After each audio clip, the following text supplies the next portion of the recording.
Well, good afternoon, ladies and gentlemen. Welcome to the campus at Tabor College in Hillsboro, Kansas for today's homecoming football matchup.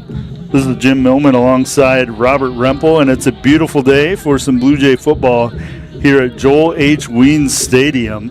I was talking about this earlier. It's probably the first game we've done under 80 degrees, isn't it? I think you're right. Yeah. So this homecoming weekend, Tabor hosts their rivals from just down the road, the Threshers of Bethel College. Many know this matchup as the Menno Bowl, and today's game will be the 58th all-time matchup between the two teams as Bethel looks to break the Blue Jays' 2-year win streak. And if you remember, last year's meeting was nothing short of exciting if you watched that game, as Tabor had to come back at the end, trailing 28-33 with a last-minute touchdown catch from Glenn Maiden Jr. with 20 seconds left in the game. Tabor spoiled the Threshers' homecoming weekend with a 34-33 win, and now Bethel's looking to return the favor to the Blue Jays. So homecoming weekend brings many festivities, including the 2025 Athletics Hall of Fame induction ceremony, the annual musical theater production Pirates of Penzance, the infamous Dutch lunch, and of course it wouldn't be complete without an afternoon of football and soccer games to round out the evening. To all the alumni, parents, and fans who are tuning in today, we thank you for your support of Tabor College, and we hope you enjoy the game. Have you ever went to that Dutch lunch? I have not. I will tell you what. I grew up eating some of that, the Veronica, the sausage, the puma, the cherry mousse. Man, that's good stuff. I didn't get to go today, but... Well, I married into a Dutch family, and none of those things sound familiar, so maybe they're just being nice to me. Maybe so, but if you ever get a chance, go to it. It's a great thing. Well, now we're going to take a look at the team comparisons between, first of all, we're going to start off with Bethel's coach, Josh Lawson. This is his first year as the coach for the Threshers, leading Bethel to a 2-4 record so far on the season. Lawson graduated from University of Alabama and has coached. I don't know if we needed that. Come on. And he's coached a number of Division I and Division II schools throughout his career. Alabama's coach now is from South Dakota. Did you know that? Oh, my goodness. I don't know. All right, so now Mike Gardner is certainly a familiar face in the KCAC. Now in his 21st season as head coach for the Blue Jays, Coach Gardner, a Baker University alum, also has ties to Bethel, where he coached quarterbacks and receivers for a few seasons back in the 90s. Tabor also holds a 2-4 record on the season with wins against Sterling and K-Dub, Kansas Westland. Interesting fact, did you know that Coach Gardner was an All-American punter back in his days? I feel like Baker. you've told me that, yeah. I might have said that before, but I always think it's pretty cool when you have an All-American. So, yeah, we're going to go ahead now and get going to the starters. First of all, the offensive line. We'll see if we get that graphic up, and we'll go here for Bethel. And if you're a Bethel fan, I'm going to apologize ahead of time for names and maybe even for Tabor fans too, but we'll try and get it right. Starting off for the Threshers, Ethan Massa, left tackle, number 67. The left guard, Merrick Maltzberger, number 54. In the middle spot, Mac Manis, number 66. Right guard, Quincy Guffey, number 70. And right tackle, Josh Cohn, 68. That might be Kane, and I'll probably say it both ways because of whether it's Southwest Kansas or Central Kansas. Backs and receivers for the Threshers, number 10, Noah Miller. And at tight end, number 83, Kai Norris. At wide receiver, number 15, Josiah Buller. At wide receiver, number 0, Trevon Madison. And at wide receiver, number 12, Jimmy Martin.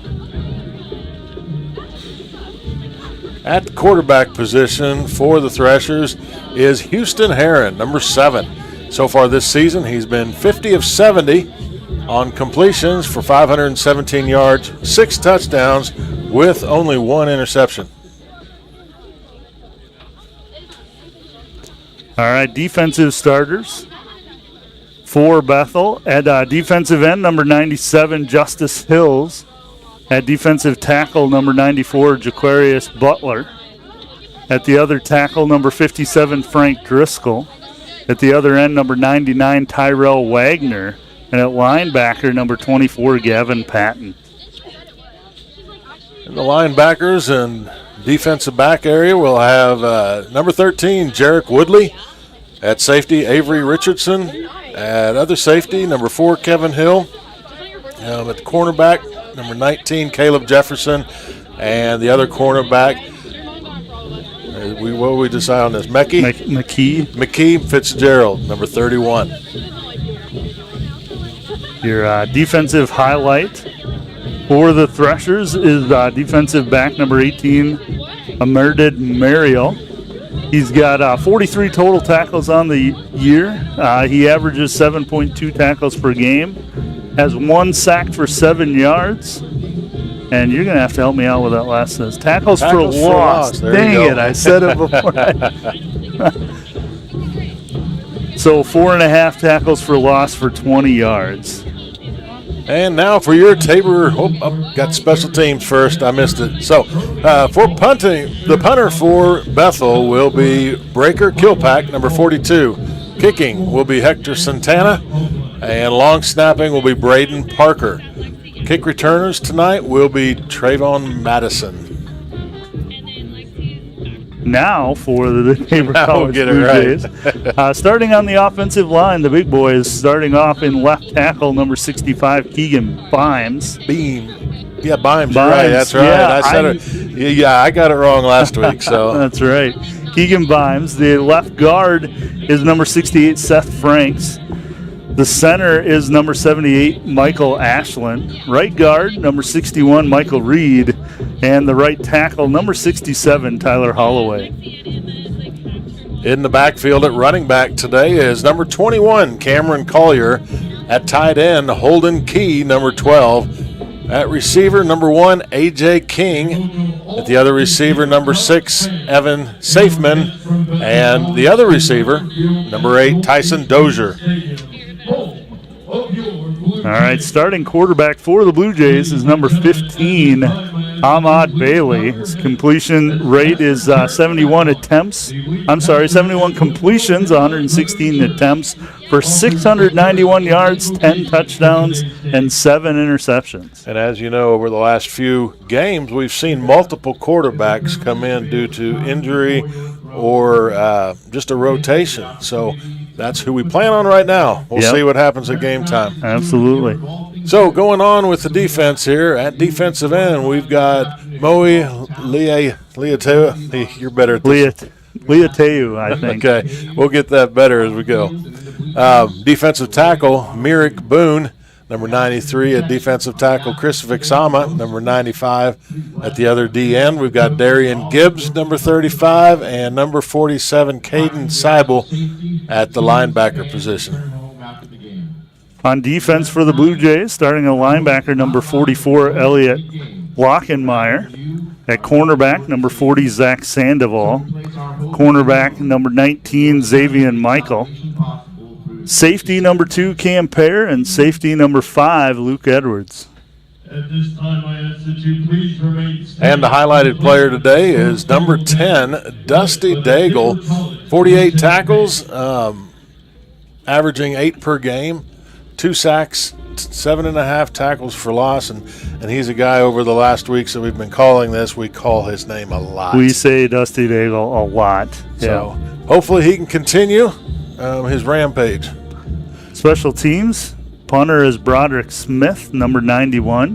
Hopefully we won't call his name as much as we have been lately. That's very true. Lane Clark's the kicker, number 81. Makoto Karamatsu is the long snapper, number 82. Which actually I don't think he has been. I think that's number 49, Riley Bush. Yeah, I think you're right. And then A.J. King will handle the kick and punt return duties per usual. So that's everything we have graphics for right now. I wrote just a couple of things down. Both teams coming in 2-4 on the year. And we've always got to mention this for Tabor College right away. 3 of the 4 losses were against ranked teams in Friends, Southwestern, and McPherson. And one of the 2 wins was against a team who's in the conversation for rankings in Kansas Wesleyan. So some tough competition, but then 2 weeks ago against St. Mary's. Probably should have had that game, and didn't look like, at least I thought they should.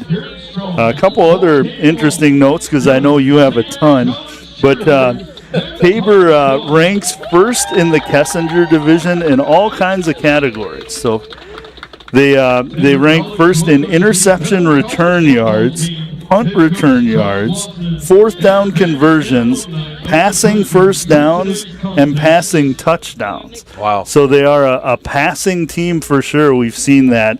On the other side of that, Bethel, the only thing they ranked first in was rushing attempts. So we might see two different styles of offense here. I left a couple of things out that Tabor ranks first in, and it's something that Coach probably doesn't want me to say, but they rank first in penalties at 42, and they rank first in penalty yards at 416. So hoping to curb that a little bit. And Robert, I know you got all kinds of good stuff over there. So well, that doesn't mean I always remember to say them, but you talk about the Kessinger and the Bissell division. For those of you not familiar, is our conference is now, the KCAC is in two divisions. So far, we've only played the other division. Right. And I think this year we are in the Kessinger division. So we have played all of the Bissell teams, and our record, like you said, was 2-4 going through that, but now we start Kessinger. We can, still with a 2-4 record, make it to the playoffs if we win this division. So today is really almost the start of a new season for the Blue Jays. Right. And if you remember last year, the same thing happened. Struggled through the first half of the season, and then we finished strong with, I think we went 5-1 over the last 6 games. That's right, yeah. And just fell short of making it to the playoffs. So this really is kind of like a new beginning. Like, here we go. This is when it matters. Yeah, I mean, at this point in the season when you've got 4 losses, pretty much every game now is a gotta-have game. Yeah. And, you've got one other game this year at home, and this is the big homecoming game. So all kinds of reasons to come out on fire here and try to take this one from Bethel. That's right. And as our coin toss is about to happen, let's just focus in and see what happens here.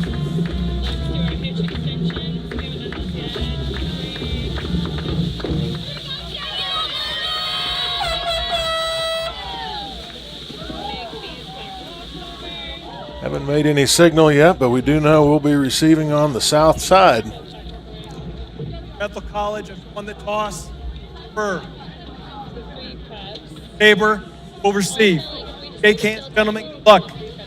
Well, there we go, Jim. We've got we're going to get the ball to start with, and we're going to find out real quick if Ahmad Bailey's back there and what our offense is going to do. And there's something that hasn't happened a ton since I've moved to Kansas, and that's that the wind's coming out of the wrong direction, coming out of the north today. 2 weeks ago when we called the game, there was a pretty stiff south breeze, but now it's coming out of the north, so Tabor will be going into the wind. Well, that's because you're from the north. Well, I mean, there was Are you saying I suck? Is that what you're No, trying I to know. say? I'm not going there. I'm just saying you northerners have the north wind. So, yes, you're correct. That flag is blowing a different direction today. And it's a nice, like you said to start, it's a nice day for football. Love to play in this kind of weather. And if you're Tabor College here, you got to be looking to score on this first drive. So Tabor College is going to be in the home blues with white trims, letters, and numbers. They'll be going right to left across your screen. Bethel College in the away whites with the maroon helmets, letters, and numbers. They'll be going left to right across your screen. And it looks like right away we're going to be starting off with Hector Santana kicking off for the Threshers with A.J. King back for the Blue Jays. Santana's going to step it off here. King not super deep. I think maybe looking at although he is going to kick with the wind here, so we'll see.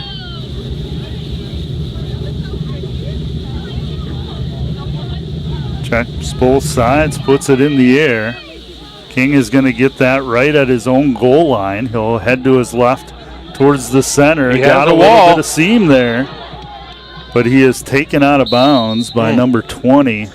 And seeing it from up above, he had a wall of blockers there. It was just that wall was a few yards in front of him, and that gap kind of closed as he got closer. So Williams took him out of bounds for the Threshers. So Blue Jays will start 1st and 10 at their own 29-yard line. Quarterback Ahmad Bailey at the helm again. I know he's at the beginning of the year, Coach Gardner tried kind of a 2-back set. Then Bailey sort of won the job. Then he was hurt for a little bit. And then 2 weeks ago, we ended up seeing 3 different quarterbacks, wasn't it? I think so. Bailey going to put it in the air. Right away to Dozier. Has Dozier on the slant right away, but it's incomplete. It'll be 2nd and 10 for the Blue Jays. Bailey's pass is incomplete. Intended for number 6, Evans. So the Blue Jays, they do have decent running backs, good running backs, I'd say, but they pass more than they run it seems, and they're pretty successful at it. Number 1 at passing first downs and number 1 at passing touchdowns. Bailey's going to drop back to pass.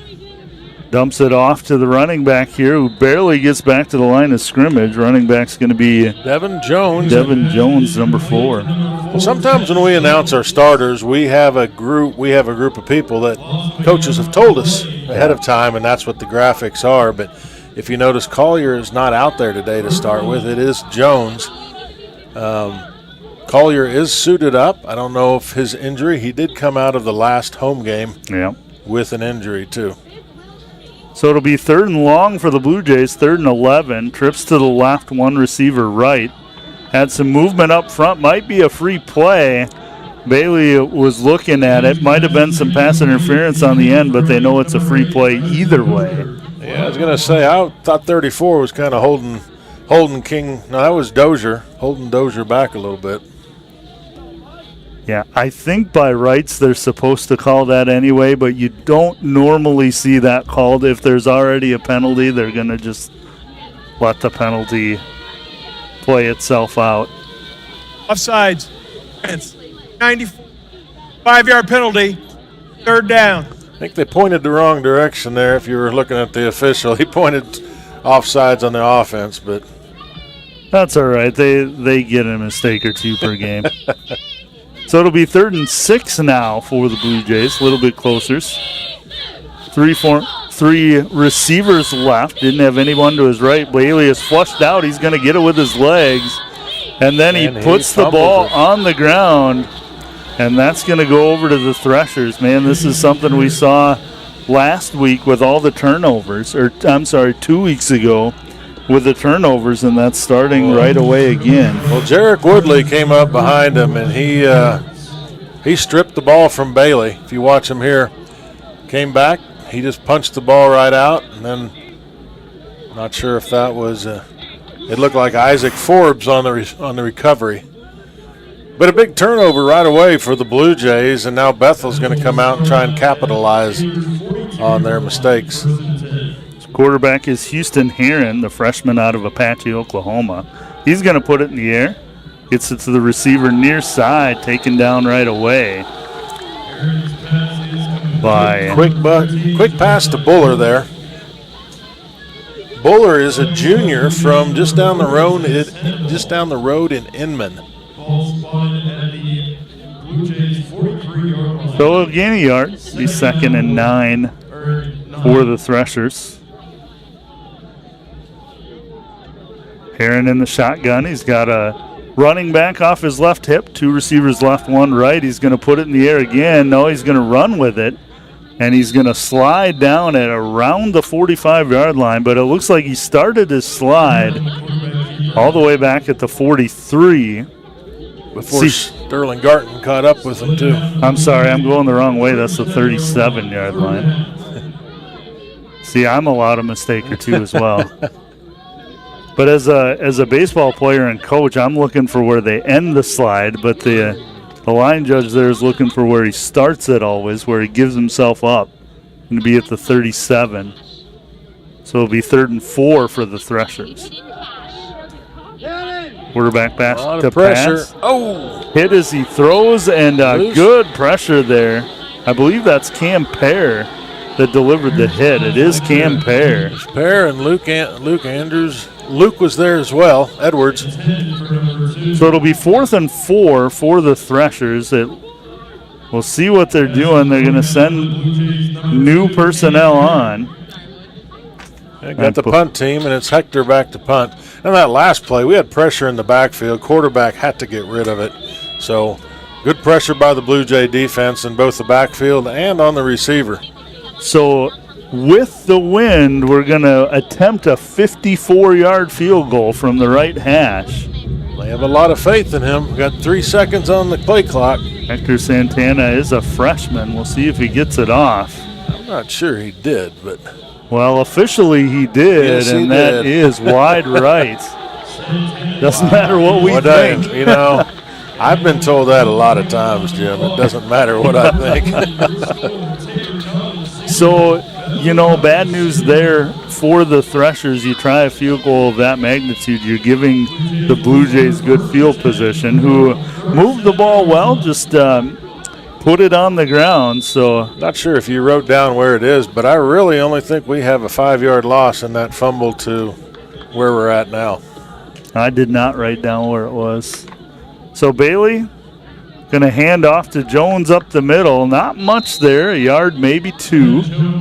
Give him 2 yards to the 39-yard line, be 2nd and 8 for the Blue Jays. Patton there from Bueller High School made that tackle for the Threshers. Bueller, I remember, has a heck of a cross-country team this year. They do. All right, 2nd and 8 for the Blue Jays. Trips to the right for Bailey. He's got Jones off his left hip. He's got, I believe that's Dozier near side. Bailey was looking for Dozier and then gets swallowed up. And he'll go down, number 13. Looks like Jarek Woodley. The junior linebacker brings him down, so it'll be 3rd and long. Well, Bailey saw a little seam there, and he tried to get in there, but that closed quickly, and he had nowhere to go. If you see him tuck in here, and it looks like Caleb Skripsik shut that up before Woodley got the sack. So 3rd and 14 for the Blue Jays. Bailey in the shotgun. Gonna send Dozier in motion. Fakes it to They're him. blitzing. Has to get rid of it. He had King, but just had to get rid of that a second before he wanted to. Kind of threw it off the front foot. Didn't have enough zip on it, so that'll be 4th and long for the Blue Jays. Yeah, and I've got a 94 was on all that pressure, but I do not have a 94 on the roster, so I will not. Yeah, I do not know who that is. That's another thing that happens a lot. Oh. They bring different jerseys to the games. But Broderick Smith, first time we've called his name today. He's done a nice job this year, gets rid of it. Good punt into Nice the high wind. punt. Oh! Taken out by his own player there was Trevon Madison. Yeah, he didn't see his own player and took him out, so people who are wondering if that should have been a flag, it was their own person. Yeah. Not even a Blue Jay that interfered. I hope Madison's okay. His head snapped back there. He was, that's a dangerous play. That's why it's a 15-yard penalty if the other team does it. It's dangerous. You're unprotected there. But he looks to be moving around okay on the sideline. So the Threshers will have it 1st and 10 at their own 37-yard line. It looks like Aiden Guy will be snapping the ball. Pass to the near side. Oh, that was picked off. Appears to be picked off, and it was. And that looks like Zach Sandoval on that interception. Sandoval just went on and took that away. Let's see the replay on that one. Well, Buller and Sandoval were both there at the same time, and that was a nice job fighting for the ball by Zach. So interception with 10 minutes, 50 seconds to go in the first quarter. He said that was Sandoval. Sandoval had that pick. And that was just fighting for it. He wanted it more that time. Got to the ball at the same time, and that's exactly right. He wanted it more. Bailey has trips to the right this time. He's going to get it out to King in the flat wide receiver King makes screen. a nice move. Gets to the outside.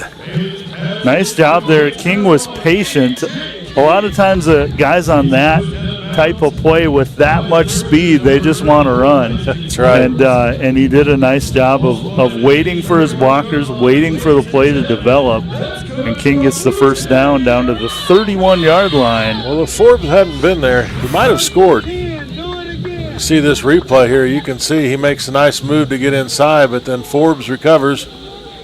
And actually looks like that was more 18, Mariel. King in motion given to Jones, and Jones is swallowed up in the backfield there.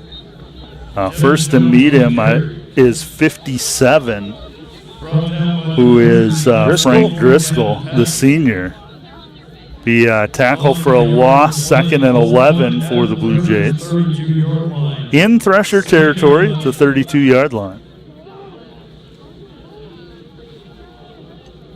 Blue Jays haven't put together much offense besides Bailey's scramble so far. Be a good time to see them move it. Bailey has Jones to his left. Since Key in motion, he's going to roll that way. Gets it off and out of bounds. His number 12, Holden Key.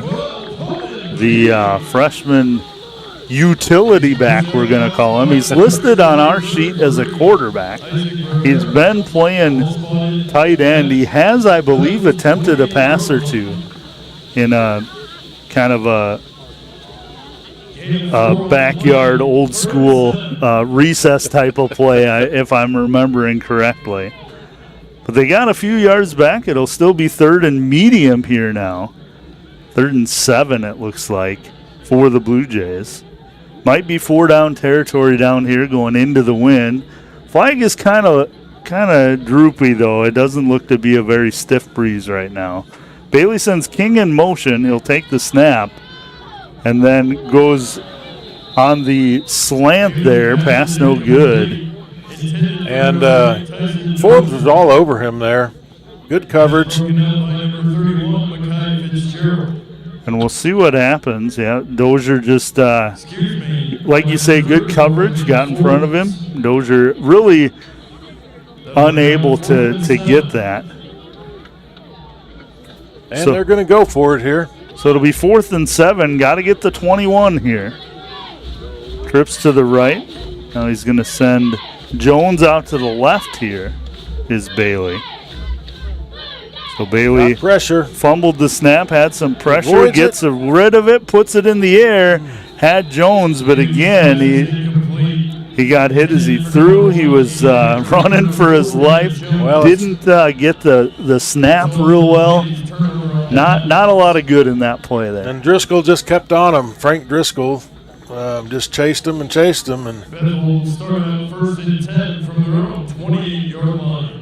So, turnover on downs. The Threshers will take over at their own 28-yard line, 1st and 10. Neither offense has been particularly impressive here so far. We've had a couple of turnovers, one each for the Threshers and the Blue Jays. Fumble recovery by the Threshers, an interception by the Blue Jays. This is going to go off tackle to the right. Looked like for the Noah Threshers. Miller with the carry. Noah Miller, a senior from Pond Creek, Oklahoma. And Leatua on the tackle for the Blue Jays. See, why did we get that so wrong in the... Well, I'll tell you, I was going to make that comment about offenses not moving the ball. It's been 2 weeks off. We've had our 2 weeks off, too. That's right. So Miller at the ball again. Off the left side, brought down there. That looked like by Daigle and also looked like Boggs. We haven't called Boggs' name for a while, so it looks like we have a new. Or was that Edwards? I take it back. Number was curled up a little bit. Sorry. Luke Edwards assisted Daigle. So it'll be 3rd and 10 now for the Threshers. Pass formation. The Blue Jays are expecting pass here. Quarterback gets flushed out of the pocket. Ball on the ground, but he comes up with it. Well, Gibbs was right there and knocked that ball out, but it took a Bethel bounce right back into Heron's hands. Again, Heron is just a freshman, 5'11" freshman from Apache, Oklahoma. So he had that ball out away from his body, I'm sure further than the coach was comfortable with. And but that's something you'll get used to. So King back in the vicinity of his own 35-yard line, 36 we'll call it right now. Punting with the wind, but not a very good punt. King's telling his teammates, get away from it. Takes a Tabor bounce, and it's not going to get to midfield. It's going to be at the 47-yard line of the Threshers. So I was going to say punted with the wind, but that flag is hanging straight down, so there is no wind right now. And you get to see a replay there of Gibbs putting pressure on the quarterback again, too. Did he get a finger on it? It came out end over end. Well, he hit the ball or his hand or the arm Sure. there, whatever, to cause it to be. Get another replay real quick here. And you can see him. He kind of hit just the forearm or the upper arm. So Bailey will hand off to It's Collier back that in. is Collier this time. And they never got him down. We'll see what the call is. Collier fell on top of a player, and that's going to be a 47-yard touchdown. What a heads-up play. I cannot wait to see this replay. Oh, he just was laying on the pile, and he knew it the whole time because as soon as he got through that, he kept going while Bethel had stopped. Here we go again. He gets hit, wrapped up, but yes, he just stays on top. And the thing is, I didn't hear one whistle, so there was obviously if there was a whistle, it would have stopped. Timeout, Bethel. First of the half. And I think they might be talking a little bit or trying to see if they're going to want to replay this. Yeah, that's a decent timeout here to see it. I don't think there's anything there. The officials did a great job, I think. You should always, in my humble opinion, let it go. Because if he blows his whistle, it's dead. It doesn't matter. If you're wrong, you're wrong. I like it that it's your humble opinion on that. Yeah. I mean, that's Bethel has chosen to review the play on whether the running back was down. and you know we watch on Sundays or Saturdays. We get to see these fancy reviews with I don't know how many camera angles you've got. The pylon cam and I know, but you see right here, right there is where they're going to argue. But I'll be honest, I don't think they're going to have a view with camera views available to overturn their call. I agree. Because the view would have been from Bethel's sideline to see if his knees dropped. Yeah. And I don't think we're going to have that. So in my official experience, can I say my humble opinion too? There you go. But what a run by Collier, really. Heads up play, not just stopping because he was on a pile. And the officials, like you said, were all letting it go. Because, you know, you've got all of these things now. You've got review. You've got, you know, 6 other people out there, other officials out there looking to see what's going on. So you let it go and you can always come back and look at it. And that's better than, you know, blowing the whistle, because if you blow the whistle, it's dead. And no matter what happens then, it's over. Then you go home and look at it and, you know, I was wrong. Well, it's exciting today being homecoming as we look out over the stands. There's a lot of people in the stands. Like we've talked about, nice weather. I'm seeing some former players and even friends that are walking around. And like I said, homecomings are always nice events where people get together and just hang out. Now we have a time when everybody's just kind of watching, seeing what's going on here. As Bethel's hoping the review changes it, but the officials are still looking at it down in the corner. They don't even have the tent up this time, just a table and a folding chair. Well, it is supposed to be blowing 30-mile-an-hour winds by the end of the game. So I see. I think there might have been some thoughts on whether or not that would be a good thing. Sure. You don't need a tent. No sun out today. It's cloudy. That's right. Well, some other scores around the league. You know, some other games got going before this one. One of the big games in the conference this week is actually McPherson and Friends. I saw that. Right before halftime, 8 seconds left, Friends is leading 28-24.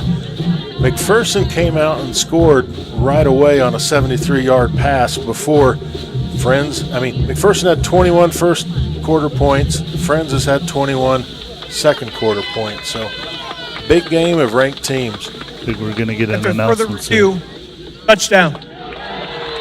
Bethel loses one timeout.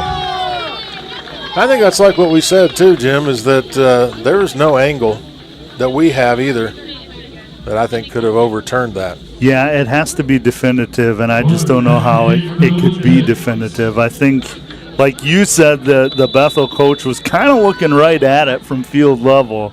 Yep. So he maybe saw a blade of fake grass touch his knee or something. But right. Well, here's Frick for the extra point. And I think that's going to be in there. So just trying to look to see who the long snapper was because I don't see our other guy either. So here's that run again one more time to see Collier on a delayed 47-yard touchdown run. Yep. Like I say, he was laying on another player. Didn't even really go horizontal, just kind of was stopped, you know. And well, but he knew he knew he didn't touch the ground, so he was going to keep going. Well, it's interesting. We talked about he was on our list of starting running backs, and been 2 weeks ago against St. Mary's, he came out of the game with an injury, and he did not start today. So I'm not sure if that played a part of it or if it was just Devin Jones' week to start. Madison back to receive. Number 3 is Larry Cherry from Wichita. Frick from Heston about to kick. Going to be on the ground. It'll get picked up by, that's 19, so Madison's not back there either. So Jefferson on that carry, but it looked like, let's see here, that looked like Reeves on the tackle for the Blue Jays. Jefferson gets it out to, looks like, the 24-yard line. It'll be 1st and 10 from there for the Threshers. Looking to recover again. Neither offense has really moved the ball well outside of that one play by the Blue Jays here, the 47-yard touchdown run. I'll take the one play if that's what it takes. Absolutely. So Heron back in the shotgun for the Threshers, puts the ball on the ground. Couple of Blue Jays all over. It looks like Heron picks it up again. That's his second fumble, which is the bad news. Good news is his second fumble recovery. That's right. And Seibel and Vixama were right there to cover him up. Seibel was on a blitz, too. He was coming hard. So that'll be a loss of 5, 2nd and 15 for the Threshers. Aaron in the shotgun. 2 receivers either side. He's going to try to put it in the air. Ran out of time, though. Daigle said that was enough time and took him down. Barely got that away to be an incomplete pass before it would have been a fumble. Daigle had to kind of stop his momentum there because if he'd have come full speed, that would have been a sack. But Aaron had the opportunity to get rid of it after the hit there. So it'll be 3rd and long for the Threshers, 3rd and 15 from their own 19-yard line. Aaron in the shotgun, 2 receivers left, 1 right. He's going to roll to his right. Had some room, and he's going to... Avoided Seibel's tackle. It's tough to see. He might have got it. It's going to be real close. Like might be a yard short.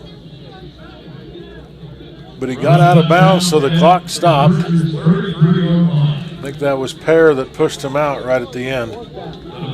So it'll be 4th and 1. Offense had stayed on the field. We'll see.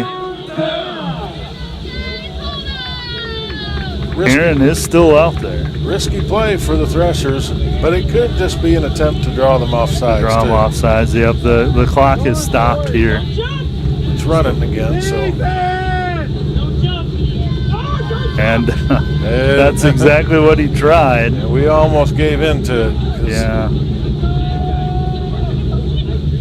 And they're going to run a play, running back off the left side, and he's got all kinds of room, and I don't think anybody's going to catch him. We'll see if they make a liar out of me. They do not. And Tristan LeBlanc just goes and runs it in from about all the way from the 33-yard line. So 67 yards. So 67-yard touchdown run. Well, we just talked about Tabor's big run, and now we get a big one from Bethel on a 4th down. That can quiet a crowd pretty quick. So he didn't. Please reset the game clock. Game clock reset to 4:56, please. The clock was still running, so I thought maybe they said he didn't get down, but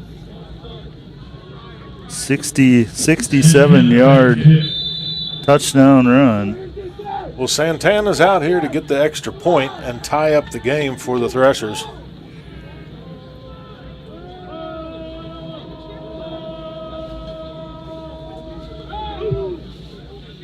Kick is up. It is good, so it'll be 7-7 your score. Well, a couple more scores around the league here. Kansas Wesleyan has a 28-14 lead over St. Mary's at halftime. Avila is, that one I don't have updating right now. Avila is 20, Bethany 13, midway through the second quarter. And yes, Friends and McPherson are at halftime now. So we'll get some other scores as we go here. What we talked about earlier, this is homecoming weekend, a lot of things going on. And like the musical tonight, we had the dinner at noon today. A friend of mine from Meade and I were talking earlier, he went to eat there, so he got to enjoy it. And I think he's just laughing that I didn't get to. So. Yeah. Yeah, thanks a lot. Appreciate that, Troy. 2 plates, he says. All right. Thank you. Needless to say, it is a fun weekend. There's been bouncy houses, tents, a lot of people, music on the lawn, and just a lot of events going on today. Bring a lot of alumni back on campus, and like I said earlier, you can just see them all mingling around, talking, enjoying, listening to the band, watching the game. Santana's going to kick it along the ground, going to get picked up here. I believe that's Dozier. And he's going to get all the way to the 36-yard line. It's Safeman, okay. I was going to say, it didn't quite look like, I think I didn't see the pink. Yeah, I saw the wrinkle though, so I thought maybe the 6 was an 8. But oh, there's Teichler with the band, getting it going out here for the Blue Jays. So 34-yard line is where they're going to mark it. Blue Jays will have 1st and 10 from there. Collier's back in the backfield. Bailey in the shotgun, Collier behind him. Going to send Key in motion this time. This will go to Collier up the middle, and he gets about 9 yards. They make sure he's down this time. Mariel said not this time as he finishes them off there, but not until a gain of about 9. 9-yard gain, 2nd and 1. See that again. He found the opening, got through 1 tackle.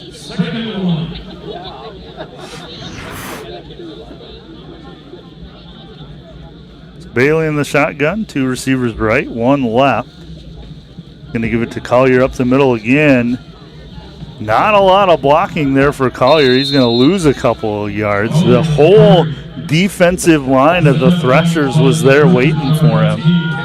Tried to give him a little shake and bake, but ended up just going out of bounds.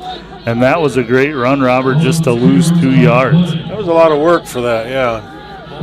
Caleb Jefferson from the Threshers came up and finished it off for them. So 3rd and 3 for the Blue Jays here. All on the 41-yard line. Bailey in the shotgun. Collier behind him. He's got tight trips to the right. 1 receiver left. Bailey was just swallowed up again by, we're going to call that the entire defensive line of the Threshers. Just didn't have any time. Those last 2 plays, the offensive line of the Blue Jays got beat there. They were blitzing and there's nothing there. So we went from 2nd and 1 to 4th and 11. And Broderick Smith will punt for the Blue Jays.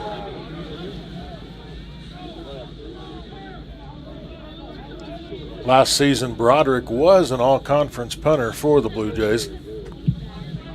Puts it in the air, good punt. Nice punt. Cam Pear's back there. I think that should. Nope, they're not going to throw it. Someone did. There is a flag, yep. Trevon Madison on the return there. We'll wait and see what the flag is. What'd you see, I'm Rob? pretty sure there was a block in the back right away there on Pear, because Pear was there waiting, and they just couldn't hold back. It's funny how sometimes you see 2 officials watching it, don't call it, but then someone from another angle does. Yep. And it tells you each one has their own assignment. Right. On what they're supposed to be looking for, too. We'll listen to the call here. Maybe. Got a block in the back. Kicking team. Number 14. This way. 14. 10 yards from the flag. First down. Again, he said kicking team instead of the receiving team. But I think they got it right. Yeah. What they're doing is right. Just the wording was wrong. Well, like my dad always used to say, go by what I meant, not what I said. So the penalty will move the Threshers back to the 11-yard line, and they'll have 1st and 10 from there. So Heron, the freshman quarterback, will get the snap, give it off the left side. Got a yard, maybe 2, did Noah Miller. I think that was Leia Tua coming from the back side and actually pulling him down from the back. And actually, it's he was brought down at the line of scrimmage, so it'll be no gain. 2nd and 10.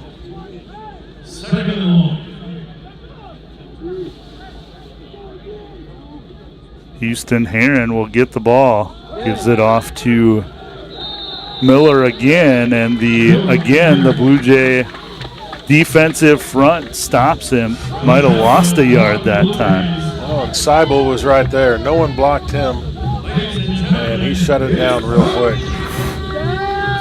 So it'll be 3rd and long for the Threshers at their own 10-yard line. Ball just inside the 10-yard line. So Heron getting the play from the sideline. He'll have trips to the right, to the near side. 1 receiver to his left. And he's going to drop back to pass. Tried to roll to the right, and that'll be a little screen to the left side. Throwback screen. That went to Miller as well, but not nearly enough. Looks like he got about to the 15-yard line.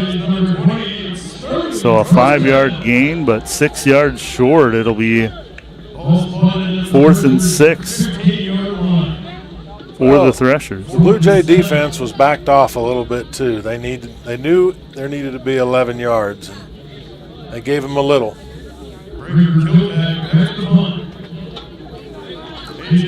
So Kilpack punting.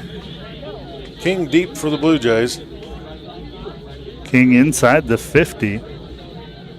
And that one will not get by midfield either. It goes out of bounds at about the 44-yard line.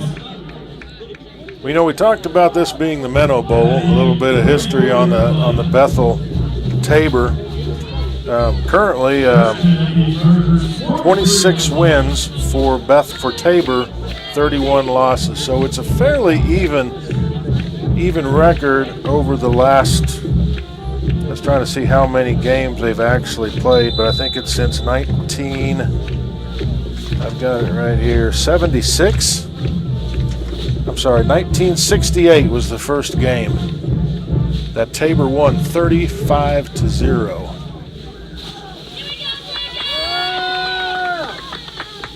So Blue Jays will have the ball 1st and 10 at the 43-yard line.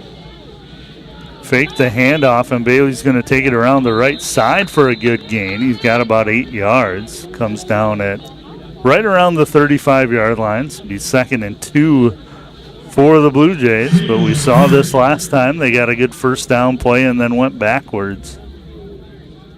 And I think they're just going to let the clock run out here to end the first quarter and get the wind, if we want to call it that right now. Yep, nope, they ran it. Snap the ball, and that's Collier up the middle. Falls forward for about a yard. So it'll be 3rd and short for the Blue Jays going into the second quarter. 3rd and 1 from the 34-yard line. End of the first quarter.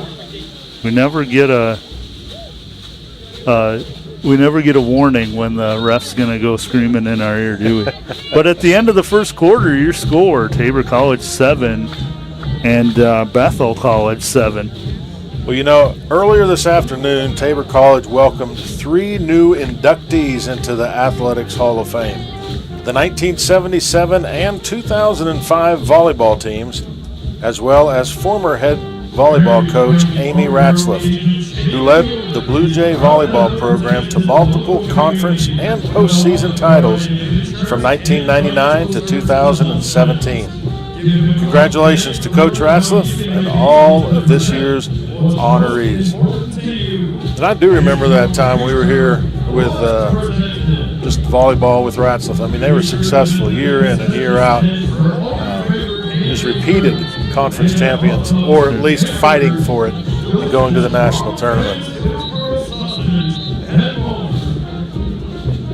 You know, I was talking a little bit about that Bethel Tabor rivalry, and I said the first win was in 68, first game, 35-0. Bethel followed that up in 69 with a 27-0 win. But over the years, like I said, Tabor's 26 wins to 31 losses, but currently we are on a 2-game winning streak. And they'd love to make it 3 here. So 3rd and 1 for the Blue Jays. Might be in 4-down territory here. We'll wait and see. Hopefully we don't have to find out. Bailey's going to give it to Collier up the left side. Got an opening, bounces it to the outside. And gets all the way down to the 20-yard line. I think Forbes saved a touchdown there because Collier saw the sideline and was getting there to work it. Needed 1 yard, got 14 down to the 20-yard line. Tabor College will have the ball 1st and 10 from there. See another look at that.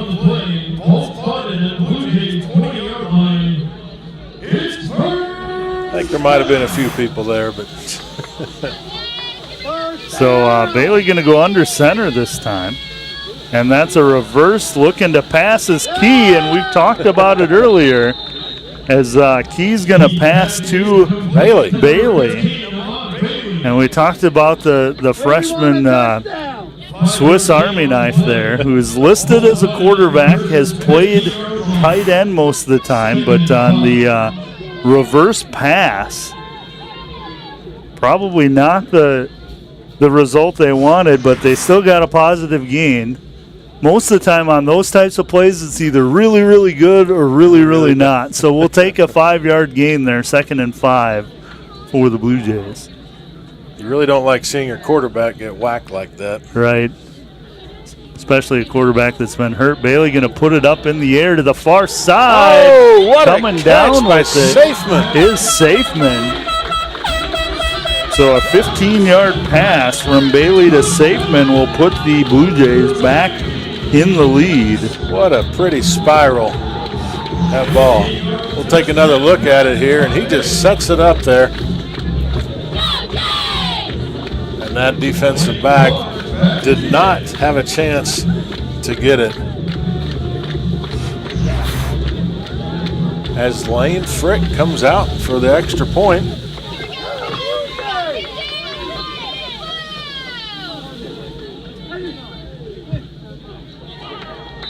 Andrew Clark puts it safely through the right. So Tabor now goes back and takes a 14-7 lead on the Threshers to start off this second quarter. I do have to say, I think that first quarter might have been the longest one we've been a part of for a while. It was long. A lot of clock stoppages with passing plays and things like that, and then a couple of turnovers and that long review. That's right. I was starting to think it was almost halftime again until I looked at the quarters. Yeah, it was kind of an odd start time too at 2 o'clock. It's allowed to get the Dutch lunch in, Jim. Yeah. You get the Dutch lunch. Well, having just learned about the Dutch lunch an hour ago, yeah, you'll forgive me for forgetting. Well, they used to do that in the evenings, but Sure. later on today, Tabor also is going to be playing soccer on this field. That's right. Against Avila, I think it is. So women soccer will follow this with the men's to come later. And I think they also had baseball scrimmages today. Okay. So there's a lot of baseball families out here as well. And that meal used to be in the evening, like I said, in the gym. So neither kicker wanting to put it in the air much today. This one's going to go pretty well for the Threshers. Get out to the 35-yard line. That's number 32, Chevy Fackrell. Well, it's been a defensive battle for the majority of the game. 2 single big plays for both teams got that first score before Tabor finally put together a little drive here. They did, and they did it with mixing the run and the pass. They've found something with Collier and the running back, and that's not new to us. We've seen him do well this year, but definitely found something there, and then Bailey's done well on the pass. So this is a short pass to Madison here. And he's going to get around the edge close to a first down. He might have got it. No, he didn't. He's going to be at about the 42-yard line. So an 8-yard gain for Madison will be 2nd and 2. Frustrating for the Blue Jays there because there was 2 or 3 times I think they thought they were going to get him. Yeah. He just kept shifting it and moving out. And they moved it after I said, so it's a 2nd 3. Gibbs put some pressure before Garton and Gibbs bring him down. Not going to be a sack here. He was able to gain a yard, was Houston Heron. So it'll be 3rd and 2 for the Threshers. Gibbs comes all the way around, and it was Vixama, not Gibbs. I'm sorry. So Garton and Vixama.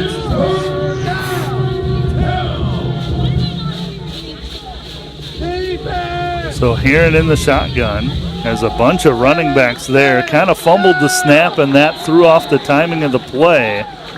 So I see Cam Pear in there, along with a couple of defensive linemen. Gibbs and Vixama. I can say a flock of birds are on that one. That's right.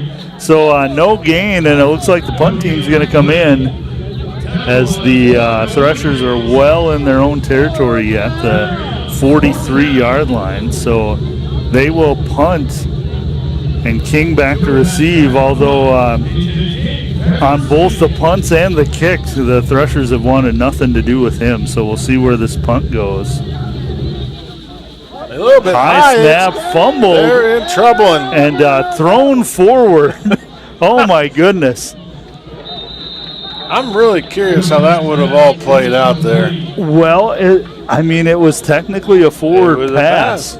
I don't think that the coach's blood pressure improved at all from that play. I mean, probably you want your punter to just eat it. I would think so. You know, you could almost say that his knee might have been down. I don't know if we can see that replay again. But we'll see if they'll pull that replay up one more time. But his knee might have been down. There was a little bit got rid of it. Yeah, there was a little bit of discussion by the officials. There is there, no but- foul or ineligible downfield. The pass was caught behind the line of scrimmage. First down. So you start thinking of all the rules that the officials have and they have Yeah. to pay attention to when that ball is snapped. Now all of a sudden, who's keeping track of that line of scrimmage and if that person's supposed to be there or not? So this is a short pass to King. King jumps over a couple of defenders, gets to the 35-yard line. It'll be a gain of 4. 2nd and 6 for the Blue Jays. 94 was on that in there again, and once again, I don't have a number for him or a name for him, so here we go. We'll take a look at this again. Oh, man. I don't know. That just looked so close to his knee being down, but I don't know if it's worth reviewing for 10 yards. Right. And obviously it wasn't going to be reviewed. Yep. So 2nd and 6 for the Blue Jays. Bailey in the shotgun. Sends King in motion. He's going to give it off to Collier up the middle. And stopped dead at the 30-yard line. So that'll be a gain of 5, 3rd and 1 coming up for the Blue Jays. So Mario there hit him good after he hurdled. 31-yard line. 1 yard to go. I think this is two down territory for the Blue Jays. Yeah. If I'm Coach Gardner here, I'm giving it to Collier on this play. So you don't lose much, but you gain it if you need it. And Collier gets real close. I think he got it. And Oh, the ball comes out. A Thresher comes with it. We'll see what the call is here. Did not see that, but all indications say that Bethel just took it away, and I'm not even sure why the whistle blew it dead. Ruling on the field was a fumble. Forward progress was not stopped. First down. Oh, there. So unfortunate for the Blue Jays there as Bethel rips it out of Collier's hand. Gardner is questioning something here. He might just be talking to the official about something else. Well, there seemed to be a lot of confusion there. The officials were almost kind of looking at each other. I didn't see an arm point either way. But at any rate, quarterback's going to take it himself. That is Heron. He's got a couple yards, maybe 3. Well, Garton trips him up before Daigle finishes him off. So it'll be 2nd and 7 for the Threshers. Heron in the shotgun. Going to give it off to the running back who gets a couple more. Running back is Miller. I think that was Garton and Besseril.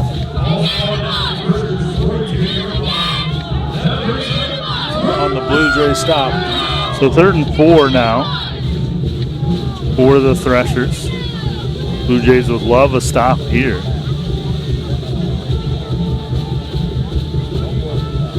Had kind of gone hurry up, but they're going to wait, and Madison down here to the near side was signaling that he has single coverage, but nobody saw it. And that's going to be darn close. I think they're going to mark it as a first. Yeah, they're telling him to move it. Got to the yard line, and that's what he needed. But Trevon Madison was down to the near side, and he was signaling like crazy, hey, there's single coverage on me and no safety. But and the defender was up close too, probably thought he could get by him. But they went with the running play like they do here, and that is right up the middle. Number 49 is LeBlanc. He's got a touchdown already. And he's going to get a first down as well into Blue Jay territory. Ball will be on the 43-yard line. Threshers moving the ball here. Had an open, looked like Garton slipped, but he had a clear line on him. That is LeBlanc again. He's going to get about 2 yards this time. Garton and Seibel come in to make that stop. Right now, the Threshers have a little momentum right now. They do, and kind of this hurry up. And this is, you saw Madison again signaling to the sideline. Got single coverage on him, but nothing has come his way. This will go up the middle for no gain. And Gibbs brings him down. So LeBlancian so far on this possession, he's going to go out now. Coming back in is Miller. So it'll be 3rd and 8 for the Threshers. This will be a big stop, but 3rd down's been tough for the Blue Jays. They've given up some big yards on this one. It has. Just, and the Threshers haven't really run anything overly. Timeout, Tabor. First time out of the half. Overly ingenuitive here. They just need to stay home, but Gardner's going to take a timeout to talk about it. And as you said, they'd love to get a stop here. Some other scores, I'll go back to some scores from around the league here again. You've got Avila and Bethany tied at 20 at the half. Kansas Wesleyan 28. St. Mary's 14. Just to start the 3rd quarter. McPherson and Friends 28-24 Friends still at half. And then still not getting the Ottawa Evangel. They don't want you to know, Robert. That's probably true. Some private information. Somebody sent it out. Don't show Robert Rempel the score. I'd be lucky if I could read it anyways. Next week, Tabor is going to travel to Ottawa for Game 2. That'll be a 1 p.m. game next week at Ottawa for the Blue Jays' 2nd game of their Kessinger Division matchups.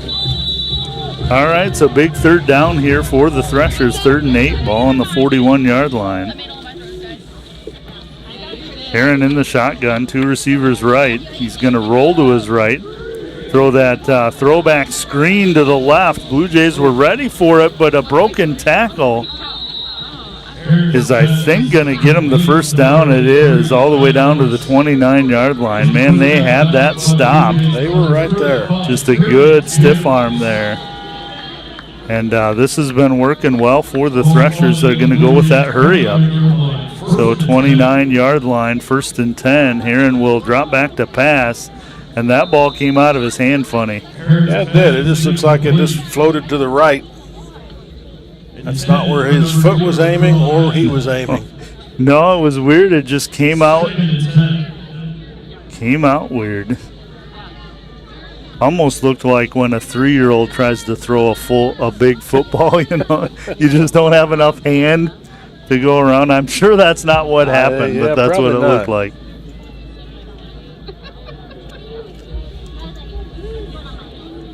All right, 2nd and 10 for the Threshers. Man in motion is going to get the ball. And what a play by Leia Tua. He sniffed that one out as number 12, Jimmy Martin, gets taken down for a 7-yard loss. It'll be 3rd and 17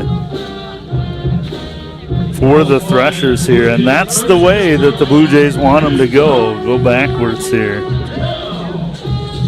So it'll be 3rd and long for the Threshers, who are going to take some time with this play call. Yeah, there was no one that touched Leia Tua coming in on that one.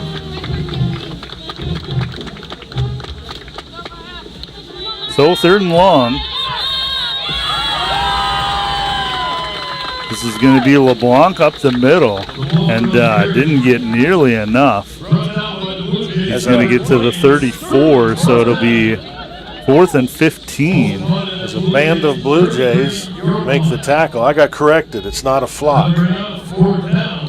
Sometimes when you get texts from people, they correct you. So a band, or it could even be called a scold. I learn new things every week. So going to be a short punt here. I would be on my toes if I were the Blue Jays here, just from the field position. But he's going to try to angle it to. Oh, what a punt! Oh my goodness! My goodness.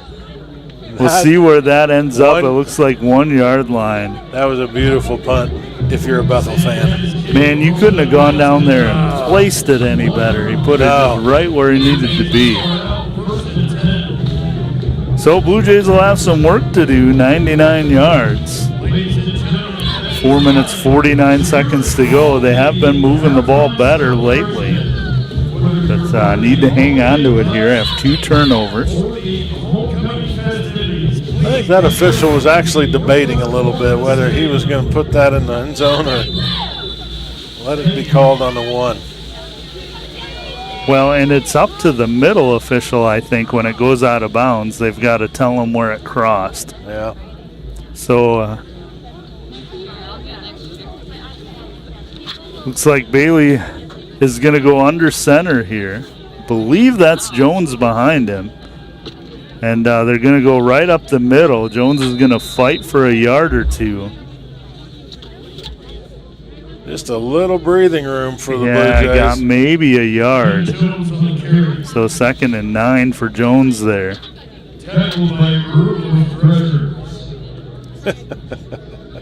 1 yard gain on the play, 2nd and 9. They're taking their time, not moving very fast here.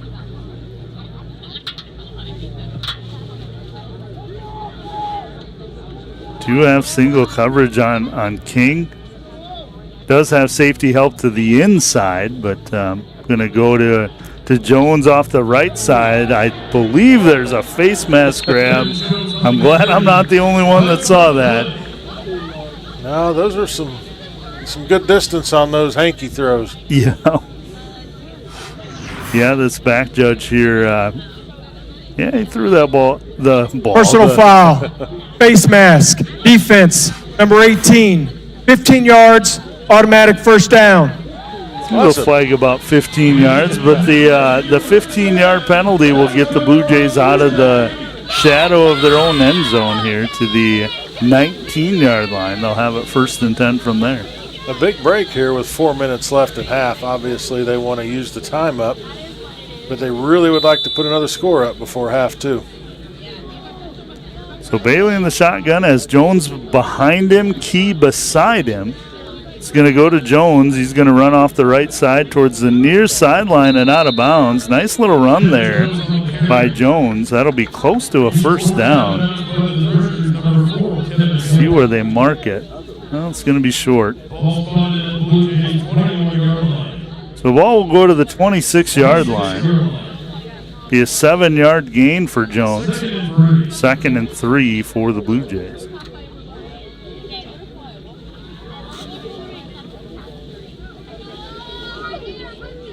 Bethel's got a 4-man front. Don't look like they're blitzing. This will go to Jones once again. Doesn't look like they're in much of a hurry. That'll be a 1st down run, 4-yard gain out to the 30-yard line. But I've quoted my dad once already. We'll make it twice. If it ain't broke, don't fix it. And just giving it to Jones up the middle here. Playing a little bit of that time game where you don't want any time left. You don't want to get Bethel the ball back. So as long as they keep getting 1st downs, I think they're going to start picking up the pace here. So Jones off of Bailey's right hip here. Bailey's going to look to put it in the air, then pulls it down. And, nice spin move there. He's going to get back to the line of scrimmage. And that's another play where a lot of work for 0 yards. Well, receivers recovered well, and he thought he had an opening before it closed. Couldn't quite make it out of the pocket. Yeah, so Bailey, the junior, still had a little bit of indecision there. You know, if you're gonna run, I'd like to see him just run. He kind of hesitated into that tackle there. And it looks like we're gonna have a timeout. 2-minute timeout. Please reset the game clock to 2 minutes. In college football, we do have a 2-minute timeout now to end the half and also in the fourth quarter. As Gardner's going to talk to his guys and see if we can put together a string of plays that'll put us in the end zone before the clock runs out. Yeah, I got 70 yards to go. You'd like to get 40 or 50 at least to try a field goal. It is technically with the wind, but that flag just isn't moving a lot right now. I feel like you said it was supposed to pick up. It's actually dropped off since game time. It has. I hope the weather's wrong, but yeah. I remember about 2 hours before game time they said the front's going to come through and that wind is going to pick up. Well, go ahead. No, I was going to say tonight there's volleyball, or actually, is that right now? Volleyball is playing. They might be done already at Avila. And we talked about also soccer going on tonight versus Avila, but that will be here. So volleyball is at Avila. Soccer is playing Avila here.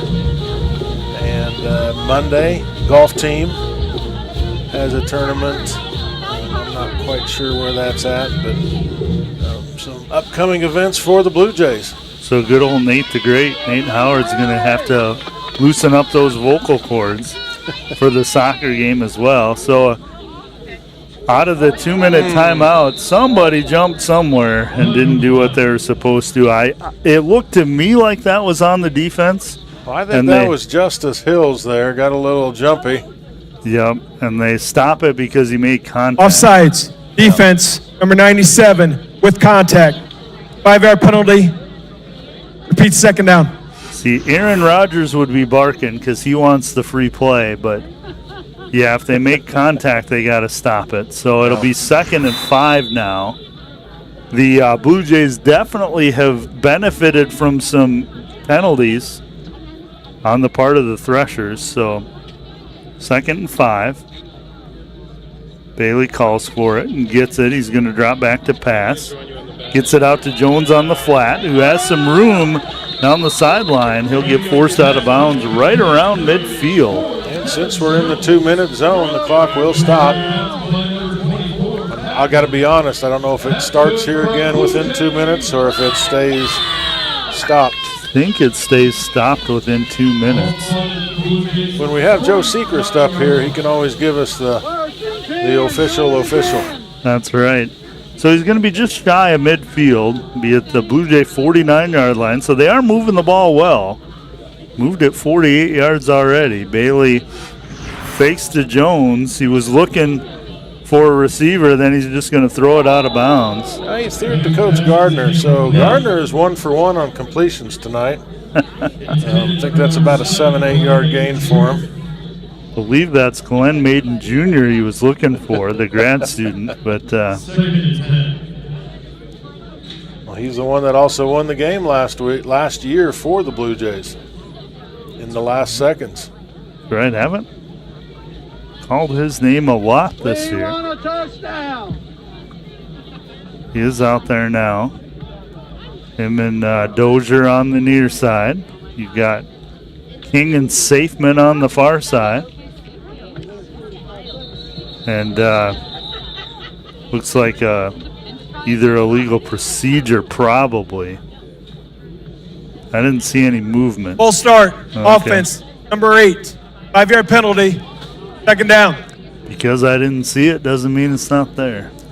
Maybe you can throw the challenge flag, Jim. Yeah.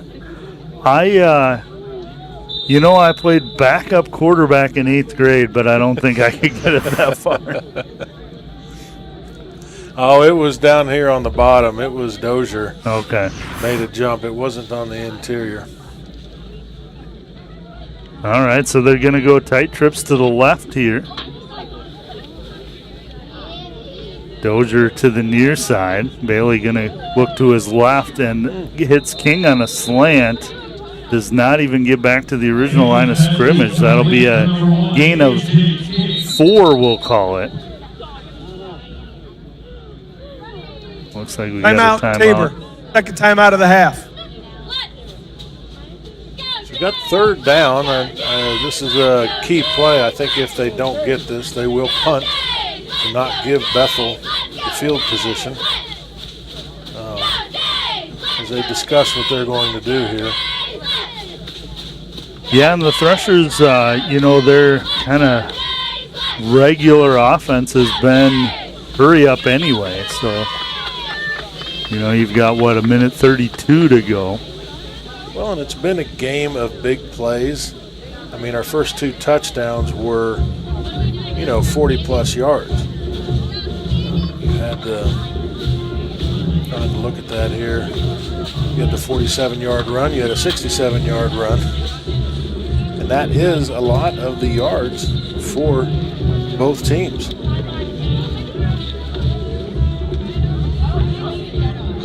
I mean, right now, Bethel has only had 4 first downs to Tabor's 7 at this point. It's not a lot of first downs for a whole half of football. So here we go, 3rd and 11 for the Blue Jays. 2 receivers on either side. He's got Jones off his right hip. Send a man in motion. Bailey back to pass over the middle. Believe that's Dozier, but he gets cross midfield to the 49, so just a 3-yard gain. I was trying to see if Bethel's going to call a timeout here. Punt team coming out for there the they Blue did. Jays. There they called it. That was about 10 seconds later than they probably should have. Bethel, second timeout of the half. So Broderick Smith has done well this year. See if he can match the punter for the Threshers here and get it down to the 1-yard line, although Smith would point out right away the Threshers were a lot closer. That's right. Just real quick, we're going to probably go off the air at halftime as far as us talking, but we do have homecoming activities. So if you want to see that, don't go anywhere. It's going to be the homecoming hosts and hostesses to see who takes home the crown right at the half. So like I said, Jim and I won't be on the audio side of it, but the video will be showing the homecoming king and queen.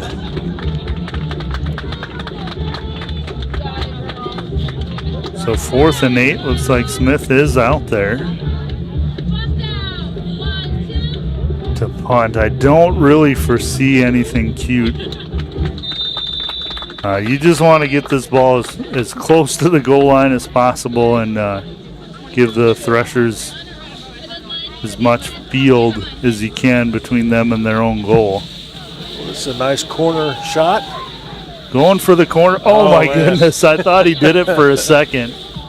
But that's going to go out of bounds. Still that's not a bad idea by Smith there. He went with the end over end punt, trying to angle it out of bounds. But, worst case scenario, comes out to the 20-yard line. You still got 80 yards to go and 62 seconds in which to do it. I'd be real interested to talk to a punter from 40 years ago and a punter to now. I used to always think you punted. Now we're talking it's going to be an end over end. I'm doing one sideways. I'm trying to get it to twist. It's become a skill. Yep. So dump off pass there to Noah Miller is incomplete. I think he heard footsteps, Robert. I think he heard Sandoval coming. He's a pretty solid boy, Miller is, but He is. 5'11", 210. But you get some momentum, and I think he heard footsteps. So 2nd and 10. Aaron in the shotgun here. He's going to drop back to pass, gets rid of it quickly over to Madison. He might have lost a yard there. I think he's 1 or 2 deep. And they're going to, he lost 1 yard. No, well. Okay. Lost a yard, it'll be to the 19-yard line. Michelle pushed him out. It's 3rd down. And now if you're the Blue Jays, you got almost 54 seconds to go. If you can stop them here, call a timeout and get the ball back. I have a feeling there will be a timeout if they don't get the first. I think Tabor has 1 remaining. This is going to go to Miller off the right side. He's not going to get it. There's a timeout by Gardner. Gets to the 25-yard line. Timeout, Tabor. Final timeout. Maybe call it the 26-yard line, but the Threshers will punt. There's 47 seconds to go. We've had definitely, like you said, punting is an art now. I just cannot imagine a scenario where they punt this to King in the middle of the field. So probably you try to get it to, the 40-yard line at Tabor, just kick it out of bounds there and make their offense move it. That's my guess. I just know when I played, it was just, and maybe they did it different. But just the way they're punting the ball, the way they're holding the ball, they can get the ball to stop. You see those professional punters getting that ball to stop and come backwards. There's so many different things that are pretty neat about every position skill that's just so different. Yeah, there's definitely a lot more skill positions than just quarterback, running back, receiver anymore. So King will hang out around his own 40-yard line. Going to go to the left hash where the punter is. We'll just see how this goes. He's creeping up to the 45 now. Almost gets blocked. And they are going to punt it to King in the middle of the field. Ooh. And he's going to get to midfield, across midfield. Boy, you'd have won some money off me, Robert. I did not think that was going to happen. He got about 7 yards on the return, give or take. Well, if I would have bet you, they wouldn't have. Right. I can guarantee you that's just the way it works. So, ball at the 48-yard line of the Threshers. Well, I think we're going to see a couple of short sideline patterns here, and maybe even a shot to the end zone or two, but they do not have timeouts. Yeah, no is that timeouts. Correct? That is correct. So they're going to have to be careful about what and where they're throwing the ball. So tight trips to the right here for Bailey. He's going to send King in motion, so 2 on each side. Looking for the quick out, and that was Safeman, and he just didn't get that far enough outside. Safeman has a collision there with Kevin Hill. Neither one getting up. I think Hill thought he had a pick six, and Safeman did not see him coming. Yeah, they both did get up right after I said that, but both feeling it a little bit. 2nd and 10 for the Blue Jays. Kind of a risky throw there by Bailey, just letting that ball glide up there.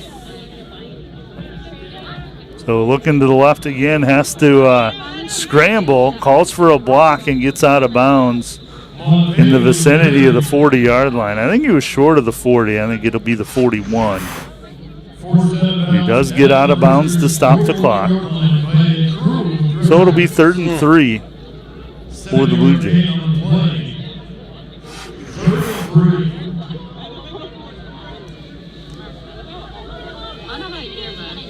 24.5 seconds to go now. So definitely in need of stopping the clock. Trips to the right. One man to the left. He's going to throw the slant to Safeman there. That's going to go to the 31-yard line. The clock, 32-yard set. The clock. So the clock stops to set it. I'd be real curious here because I almost think he threw the ball and it hit his offensive lineman. Well, either way, it's a. But if you hit your offensive lineman, that's an illegal receiver. Yeah. Unless he was behind the line of scrimmage. Close enough, the officials aren't wanting to mess with it, so. Either way, 2nd down and 10. Ball on the 32-yard line. Bailey back to pass. Will step up, and he's going to get some yards here. But he needs to get out of bounds, and he does. Wasn't in much hurry to get out of bounds. It was almost like he was jogging. But I think he was looking for that opening to see if he could get through. Yeah, I think you're exactly right. I think he was trying to get the defense to relax so he could bust it upfield. But we've got 10.8 seconds, ball on the 19-yard line. I think we're going to have one shot to the end zone here. 19-yard line. For Bethel's 19-yard line. Either way, you're this close now. You're 19 yards away. You gotta get points either way here. So Bailey's going to roll to his left and gets it to. What was that? That's going to be the end of the quarter there. We'll see as that goes to Weston Rock. We'll see if they get this off. 2 seconds, 1 second, and with 1.1 second to go. Man, that's risky. Ball on the 4. I will say this about the Blue Jays.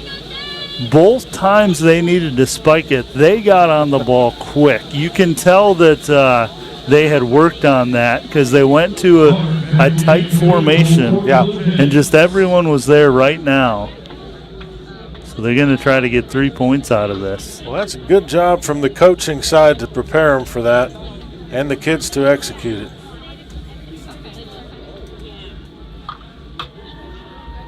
Oh. That kick is blocked. So Lane Clark's kick is blocked. That's the end of the first half. And so the end of the first half, your score, Tabor College 14, Bethel College 7. Well, like I said earlier, don't go anywhere, folks. Halftime's going to be a fun one. We'll meet this year's homecoming hosts and hostesses and see who takes home the crown as king and queen. We will be back with you in a moment as the third quarter begins. So take a moment and watch the cheerleaders and then watch homecoming. We'll see you soon.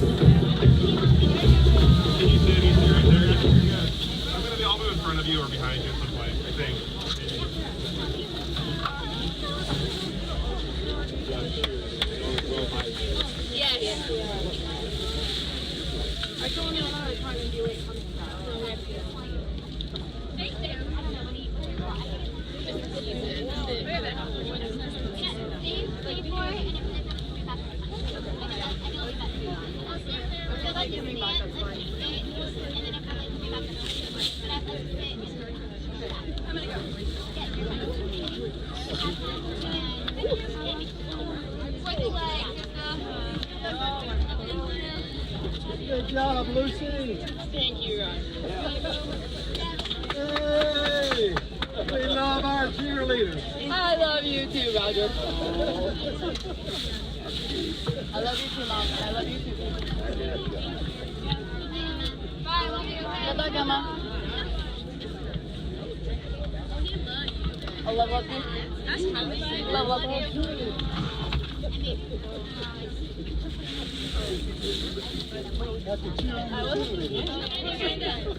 Pick up your phone. Hey guys, pick up your phone.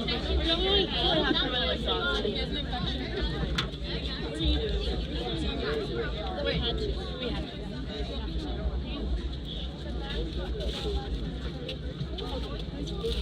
They never had one. They talked about having one like my junior year. I just don't want my phone down here. I know. Who is it? Do you know? Oh, okay. You know what? That's good. My brother was. Yeah. I know. Hey, Riley. Nice to meet you. Bye, absolutely. Why don't you guys like stay? The mask association could be there. No, if you ask me. When she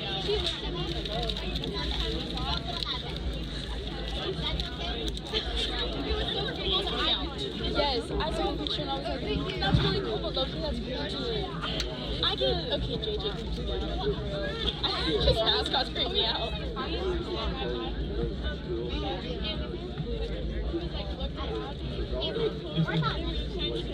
Would you like to be? Oh, okay, because you could.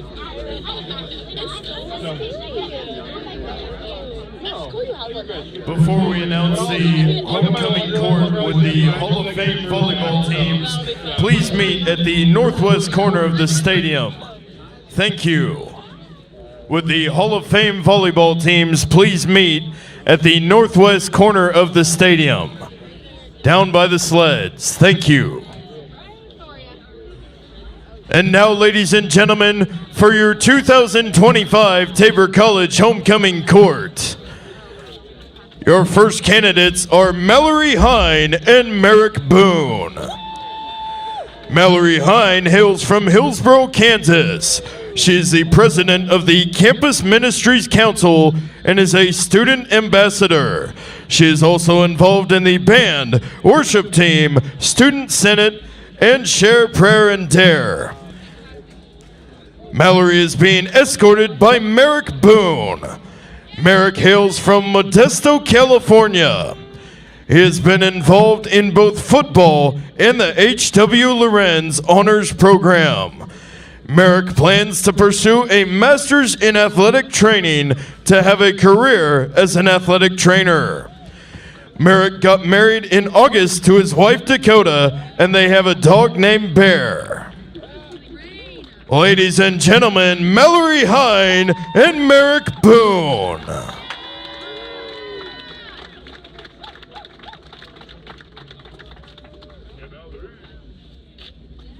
Our next candidates are Faith Nelson and Bryce Holloway.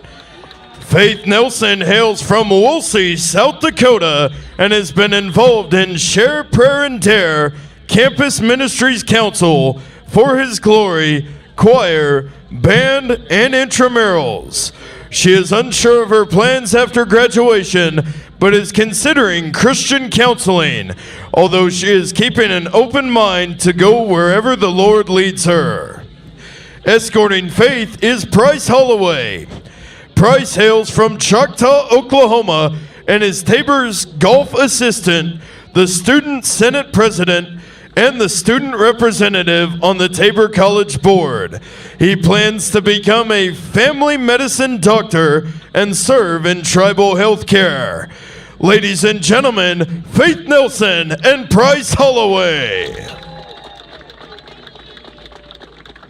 Next up, we have Shay Sullivan Calloway, escorted by Hayden Land.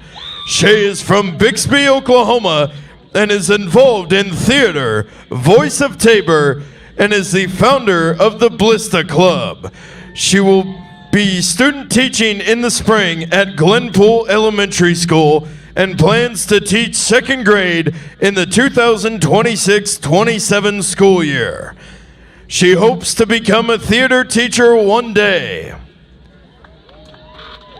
Hayden Land is from Victoria, Texas. He is involved in football, Catholic Jays, and the Campus Ministries Council.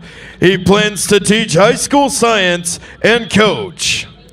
Ladies and gentlemen, Shay Sullivan Calloway and Hayden Land. Next up, we have Kiana Unruh and Wyatt Samuels. Kiana Unruh hails from Meade, Kansas.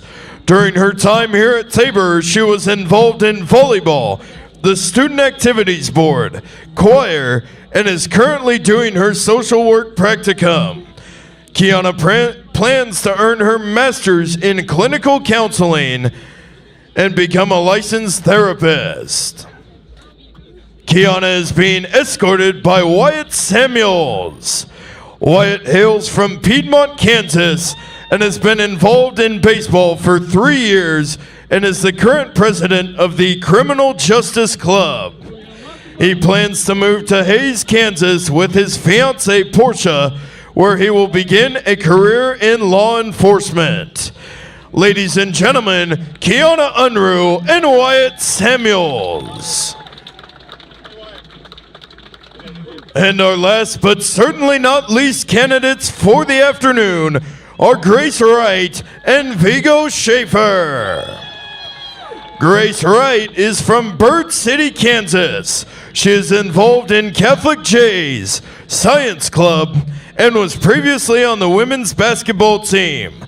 After graduating, she plans to attend Wichita State University's Doctor of Physical Therapy program in June. After she completes the program, she plans to return to Western Kansas. Vigo Schaefer is from Andover, Kansas. He is involved in choir, Voices of Tabor, symphonic band, pep band, and theater. His future plan is to marry his girlfriend Hannah and become a middle school band teacher. Ladies and gentlemen, Grace Wright and Vigo Schaefer.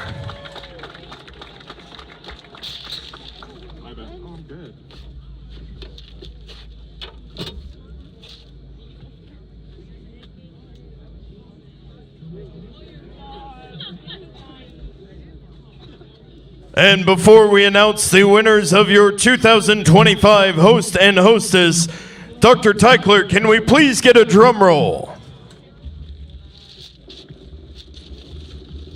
And your 2025 Tabor College Homecoming host and hostess are Bryce Holloway and Faith Nelson.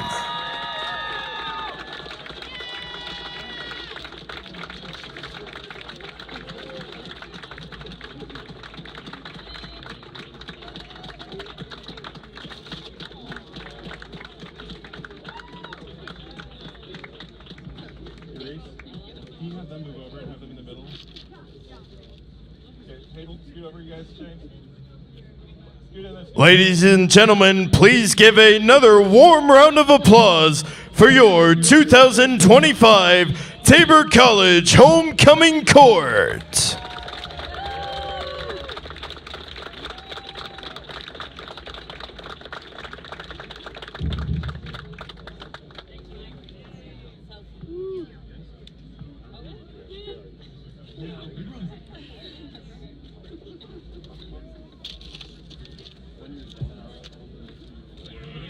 Okay, are we good?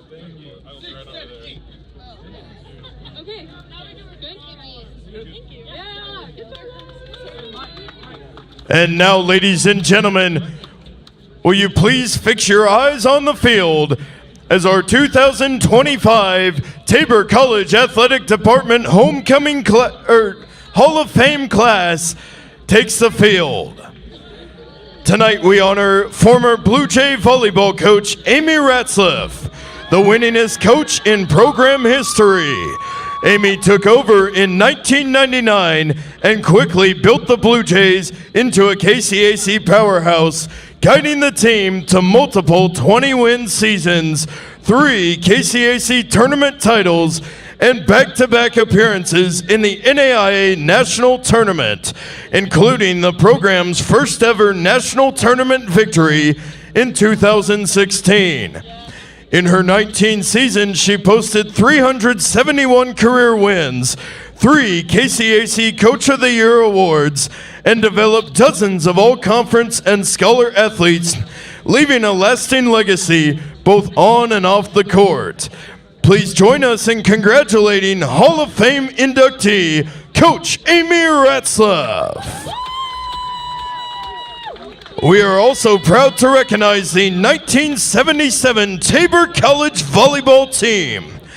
Under new head coach Jana Clark, the Blue Jays posted a remarkable 24-8 overall record and went 15-1 in KCAC play, capturing the first conference championship in program history. That season also marked the Blue Jays' first postseason appearance, earning a trip to the KAIAW state playoffs and establishing themselves as one of the top small college programs in Kansas. Their success set the standard for generations of Blue Jay volleyball, and tonight we celebrate the 1977 team as inductees into the Tabor College Athletic Hall of Fame. We also celebrate the 2005 Tabor College volleyball team. Under head coach Amy Ratzliff, the Blue Jays captured both the KCAC regular season and tournament titles, making school history as the first team to accomplish both in the same year, while earning a berth in the NAIA National Tournament. Led by multiple all-conference performers, the Blue Jays finished the season on a 13-match win streak and cemented themselves as a turning point in Tabor volleyball history. Ladies and gentlemen, please give a warm Tabor welcome and round of applause for your 2025 Tabor College Athletics Hall of Fame class.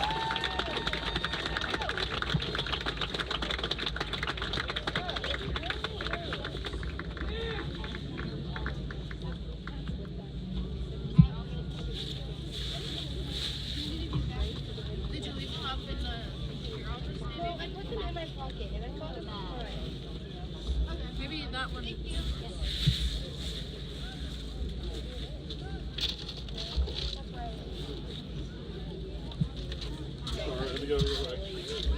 look at it.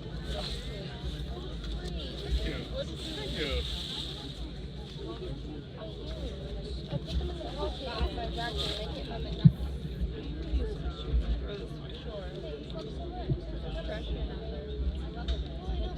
Let's go out there. We're still doing.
We would also like to recognize the 2025 Alumni Merit and Medallion Award recipients.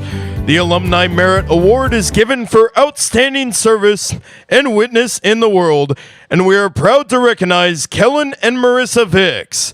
For the past 7 years, they have lived and worked in South Asia, where they are involved in a handicraft business that helps prevent human trafficking and in a guest house ministry. This year, they also hosted Tabor students, giving them a first-hand glimpse of the kingdom impact of their work. The Alumni Medallion Award is given for distinguished service to the college, and we are proud to recognize 3 recipients. Ron Braun, class of 1975, has spent his career in service and advancement, including 15 years at Tabor, where he now serves as the Vice President of Philanthropy. His leadership has been critical in raising funds to support students and advance Tabor's mission. We also recognize Dr. Al and Dottie Warkentine, whose careers in dentistry and the performing arts have spanned more than 4 decades. Passionate supporters of Christian higher education, their $1 million gift launched Tabor's Endowed Professor Challenge, which has grown to over $5 million and created the college's first 3 fully endowed professorships. Please join us in honoring these outstanding alumni for their faithful service and lasting contributions to Tabor College and beyond.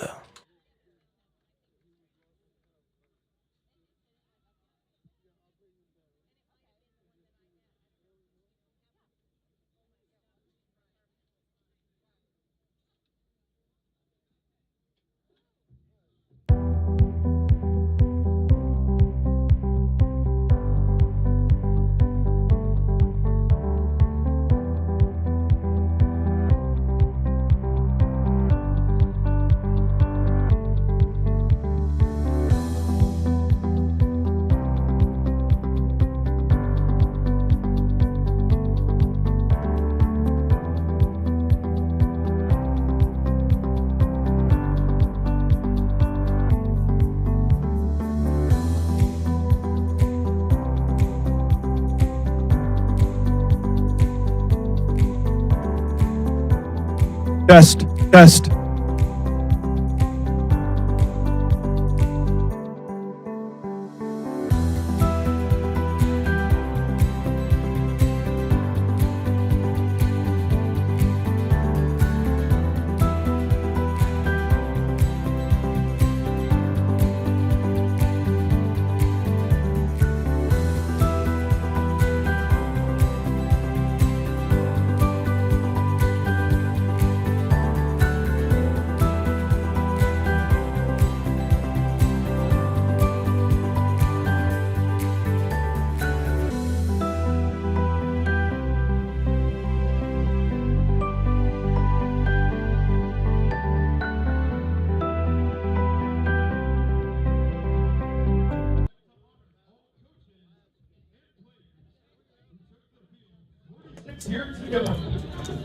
All right, before we get back to the game and some stats from the first half, we want to invite you to join us on Monday, October 20 at 7 p.m. for the next Tabor College Knock-to-Go Lecture Series in Entrepreneurship.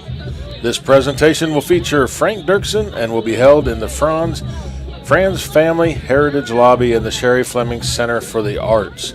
Frank designed the Nordhaven 40, a full displacement luxury yacht that allows two people to circumnavigate the earth. Frank has a heart for people and uses his business context for sharing Jesus with the world. Visit tabor.edu/Knock-to-Golf for more information.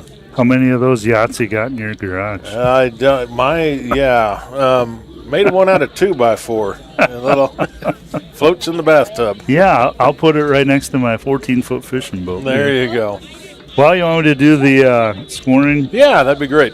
All right, so first half scoring and turnovers. Tabor had a fumble pretty much right away, 13 minutes, 49 seconds to go in the first quarter, and you could kind of hear the groans in our voices because 2 weeks ago against St. Mary, that was a big deal. Lots of turnovers, so that started out right away. Then Tabor got it right back, though, 10 minutes, 50 seconds to go in the first quarter. Sandoval had the interception for Tabor. Then Collier on a 47-yard touchdown run put the Blue Jays in head 7-7. But with 7-0 at that point. 7-0, my bad.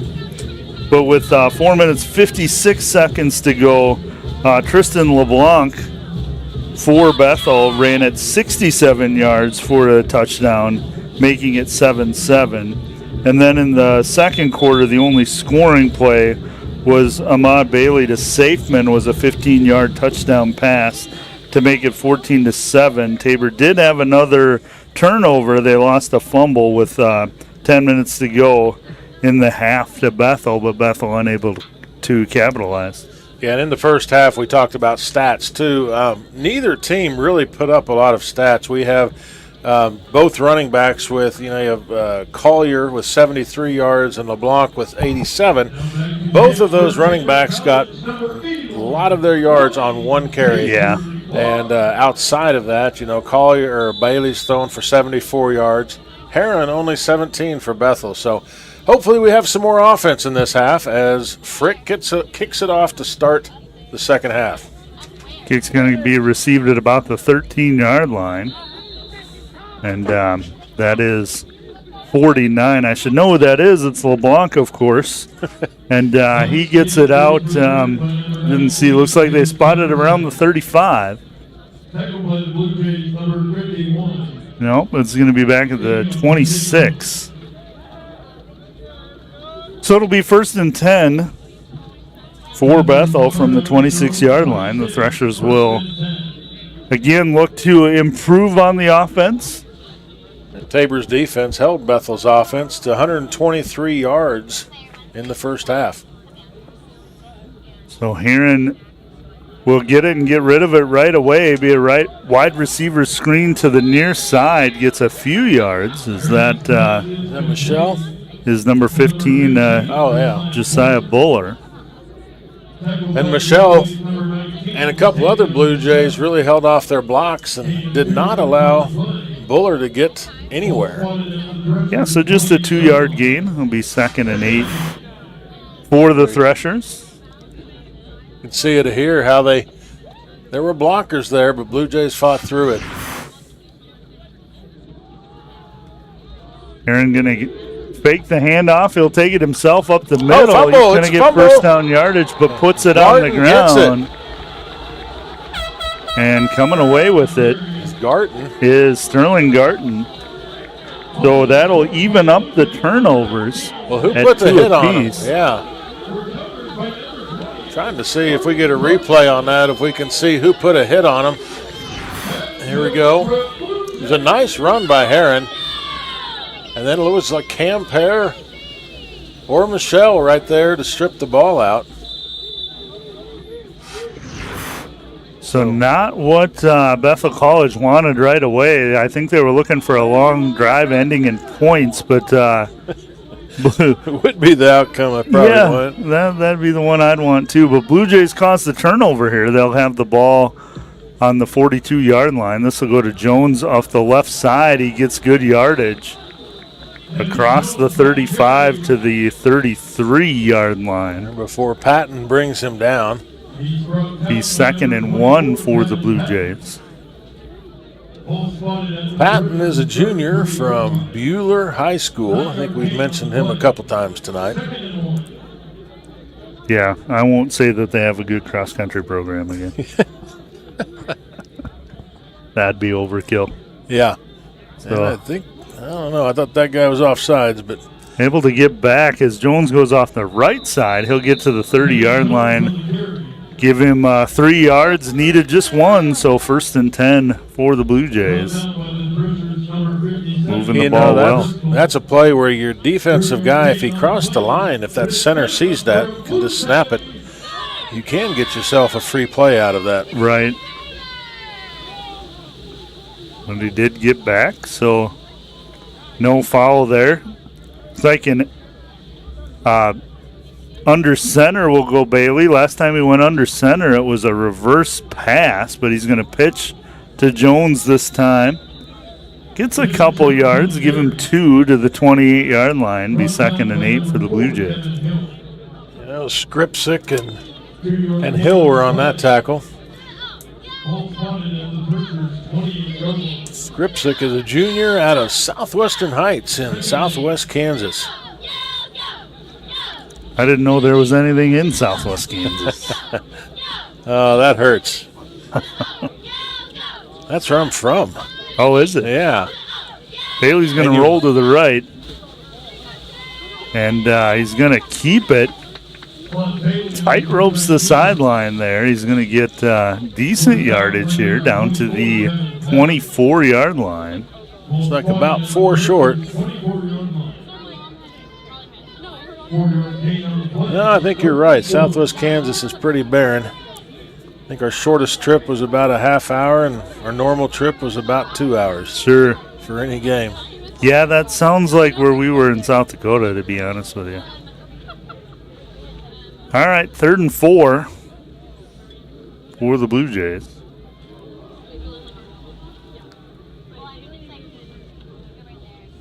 Bailey going to call for it. Play action gets it to Safeman there. He got close. And it's right on the line. Right at the 20. And, yeah, that's what they needed was the yard line, and they got it. Well, they're going to give him the 19 here. Give him a bonus yard so there's no questions. Take a look at that again. That's here. right. Yeah, just spotted it at 19. It'll be good. I think he was a little bit over the line. Yep. Bailey has Jones to his right. Receiver on either side. He's looking for King on the near side. King turns around, pulls it in. Giving it to him. And he's going to be at about the 1-yard line. It's good coverage by Jefferson, but King's really been the focal receiver for Bailey this year. Yep, all year long. So 1st and goal from the 1. Blue Jays will have it. They're going to go in kind of the power left eye, and tush push will get Bailey in. From 1 yard out, 10 minutes, 49 seconds to go. Oh, a nice drive by the Blue Jays for their first series after the half. You know, they didn't get the ball, but with Bethel turning it over, here we'll take another look at that pass. Nice concentration by King to stay on that, because Jefferson was right there for Bethel. He had his hand in there. So King did a good job of focusing on that and catching that ball. Lane Clark for the extra point. Puts it through. And so with 10 minutes, 49 seconds to go in the third quarter, your score, Tabor College 21, Bethel College 7. I was trying to look here to see what who the long snapper is. It is actually, I think it is the Karamatsu now. So, Okay. and earlier in the year we keep announcing who it is, and, Yep. and he hasn't been starting, but today it actually is him. So All right. he is from Japan, Tokyo. I believe it.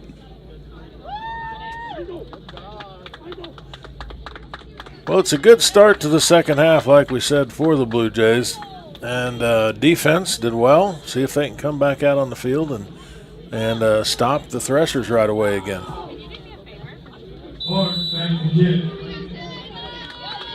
The wind hasn't picked up much. Again, technically kicking into the wind here for Clark, but You're going to keep bringing up the wind thing, aren't you? Because I I am. said that, and you're just going to hold me to that. well, part of it was that it was such a big part of the game 2 weeks ago. It really because it was really blowing. So I think that's part of it here. The return's going to come out to the 33-yard line. Threshers will have it 1st and 10 from there. Well, and the wind does blow so much out here that, it does play a big part in the game. And if it does pick up here in the fourth quarter, whoever has the lead is definitely going to have the advantage. Well, and the Blue Jays will have it at their back, whatever wind there is Yep. in the fourth quarter. So this one's going to go, I believe that's LeBlanc up the middle. I think that was Edwards coming up to make that tackle. Edwards has been a guy that did not start the year starting, and he's just played well enough, and that he's gotten in the coach's good favor. Somebody needs to go tell Nate the Great over there it's not a flock. I think it can be one, but I don't know. Well, they're birds, so I flock know. I It don't- should be. Philosophizing up here in the booth. 2nd and 7. That's to Vixama LeBlanc, and he gets swallowed up by Vixama there. Vixama and Gibbs were all over LeBlanc. Here we get another look at that.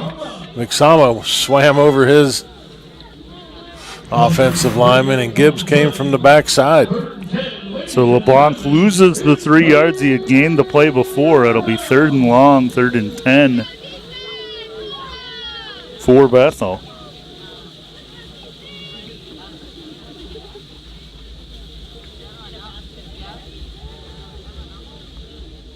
Waiting for the play call here.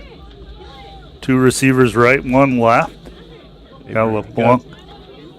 LeBlanc off his hip. He's going to fake it to the motion man and not get very far. Got about 2 yards. Well, Daigle sniffed that out and stopped him. Got him tripped up enough so the rest of the defense could get there. So nice job on the Blue Jay defense of not letting the Threshers get any momentum going on this drive. It just seems like the Blue Jays have come out fired up and ready to play this half. Remember, a few weeks ago, they played Southwestern, a nationally ranked team, to 1 touchdown. They did. So Threshers are going to punt here. We'll see if they punt it to King again. That punt was almost blocked. King's going to get it in a back pedal at the 25-yard line. Got a little room to run outside, he has a gap. He has a seam. He's going to the outside. 40, 30, 20, 10. Touchdown, King. 75-yard punt return for a touchdown for King with 8 minutes, 14 seconds to go in the third quarter. Oh, you could just see that kind of forming. He had that blocker. he set up a blocker so they wouldn't get a penalty, and then it just was all King from there. Here we'll see another. Oh, that was. And a nice block right there on the corner by Michelle, I think it was. And then King did the rest of the work. Is that Camp Hare down there? At the end, yeah, Camp Hare sprung him at the end. That kick is no good. Rick was frustrated about that one. So 8:14 left to go in the third, 27-7 your score, Tabor College in the lead. And Robert, we talked about this earlier. They need this game. They need to get on a winning streak here in the Kessinger division, and they started that out strong. Still plenty of time for anything to happen here, as we've got, I believe it's 2 turnovers apiece now. That's right. Well, we talked about the divisions, this being the Kessinger division. We're 0-0 right now. This would give a 1-0. We face Ottawa next week, Evangel in 2, Bethany in 3, and finished with Avila. So I've got to think that the coaches are very optimistic. Out of those teams, the only one receiving votes nationally is Evangel. So I think the Blue Jays have a legit shot to finish on a good roll here this year. Yeah, and they've proven they can play with teams like that. As another kick's going to go down to number 19. That is Jefferson. Helmets on the ground. It seems to be getting a little chippy out there just based on some reactions. Brighton Reeves, the sophomore. Evan's helmet came off by rule. He has to leave the field 1 down. I don't know that Reeves would have been in anyway, would he? I don't think he would have. Yeah.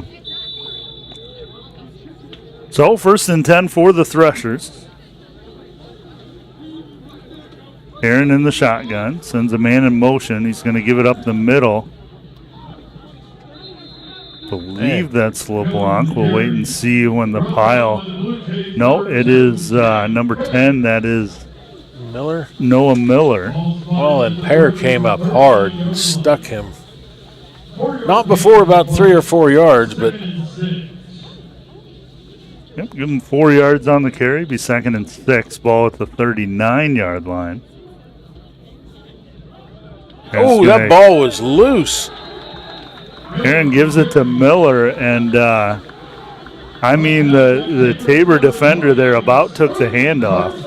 He did. I'm not sure if they bobbled it a little bit, but we'll take a look at that again. I think that was Sterling almost Garten. bobbling it, yes. And Garten was there to take the handoff too. So 3rd and 10, so losing the 4 yards they gained. And that's going to be on Tabor there. Daigle went across and caused the tackle to move. So, yeah, it'll be a defensive penalty. And if not, Bethel would be upset, I think. Yeah. Offsides, defense in the neutral zone, causing an offensive reaction. 5-yard penalty, 3rd down.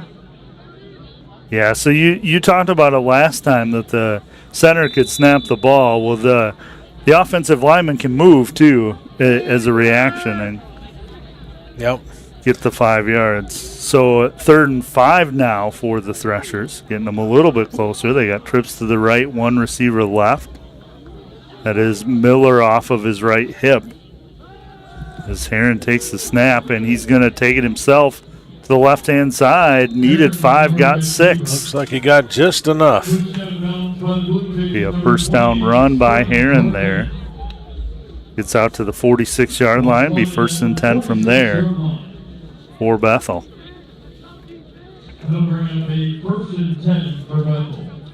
Well, Bethel's main offense last week or 2 weeks ago against Sterling, it was Heron rushing the ball and Miller.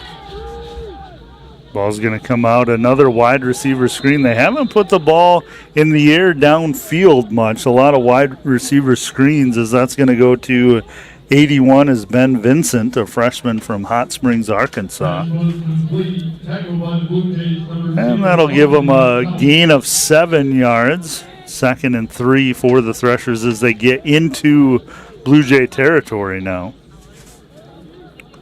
Heron going to drop back to pass, and again another quick one again to 81, Ben Vincent. And Michelle was right there. You know, I've been looking for 0 on Bethel. Trevin Madison. Trevon Madison. Yeah, he was their leading receiver against Sterling. He had 6 catches for 145 yards, but I don't think I've seen him out here today. He's been out here. He's returned a couple of kicks right away. Oh, I see him on the sideline there, yes. And he played a couple of downs as that was a short pass to number 3, Larry Cherry. And Daigle was right there to stop that. Talked about before the game calling Daigle's name a lot, and we are doing that again. We are. He's having a stellar defensive year, I think. Yeah, if you remember, I was in the first half. Bethel had a receiver that was calling for the ball on single coverage. That was Madison. Okay. And I don't know if they've targeted him yet. I don't think they have. As Aaron's gonna pitch it back, and it'll be a halfback pass there, almost picked off. I will tell you, Xavier Michelle. Michelle had to cover a lot of ground to make up for that because he bit on the pitch. But that ball hung up in the air long enough that he had time to recover. See if our cameras caught that. But, So Vincent has been used a lot on this drive by the Threshers. He caught a couple of passes there. He threw one. But it'll be 3rd and long, 3rd and 13 for the Threshers here. As Heron says, why don't you let me throw this one? And gets a completion. Receiver is popped. They still don't get the first down. Well, Edwards stuck him, but he bounced off of that before Garton, I think, took him down finally. Yeah, everyone's inner football coach was screaming, wrap him up. You know that. Well, defensive backs have kind of been known for doing the body tackle. Yep. Not necessarily a wrap-up tackle, but just kind of hitting and hoping they go down. So 4th and 1 here for the Threshers. They go with that kind of 3 running back. It's going to go to LeBlanc, and he's going to get it. He gets to the 30-yard line. Needed 1 yard, got 2. So the Threshers moving the ball here down to the 30-yard line. Still plenty of time if they can get a score here and a stop. 3 minutes, 50 seconds and counting here in the 3rd quarter. So same formation here for the Threshers as Heron going to put it in the air this time. Oh, nice. And broken up nicely by number 40. Sandoval was right there. One more step, and he might have been looking for the end zone. He's already got 1 interception on the day. But did a nice job. Kind of had his body turned, in that defensive position. So would have been tough to bring that down. 2nd and 10 for the Threshers. Aaron going to give it off to LeBlanc, and he has swallowed up Daigle and company. Yeah, the scold of Blue Jays right there.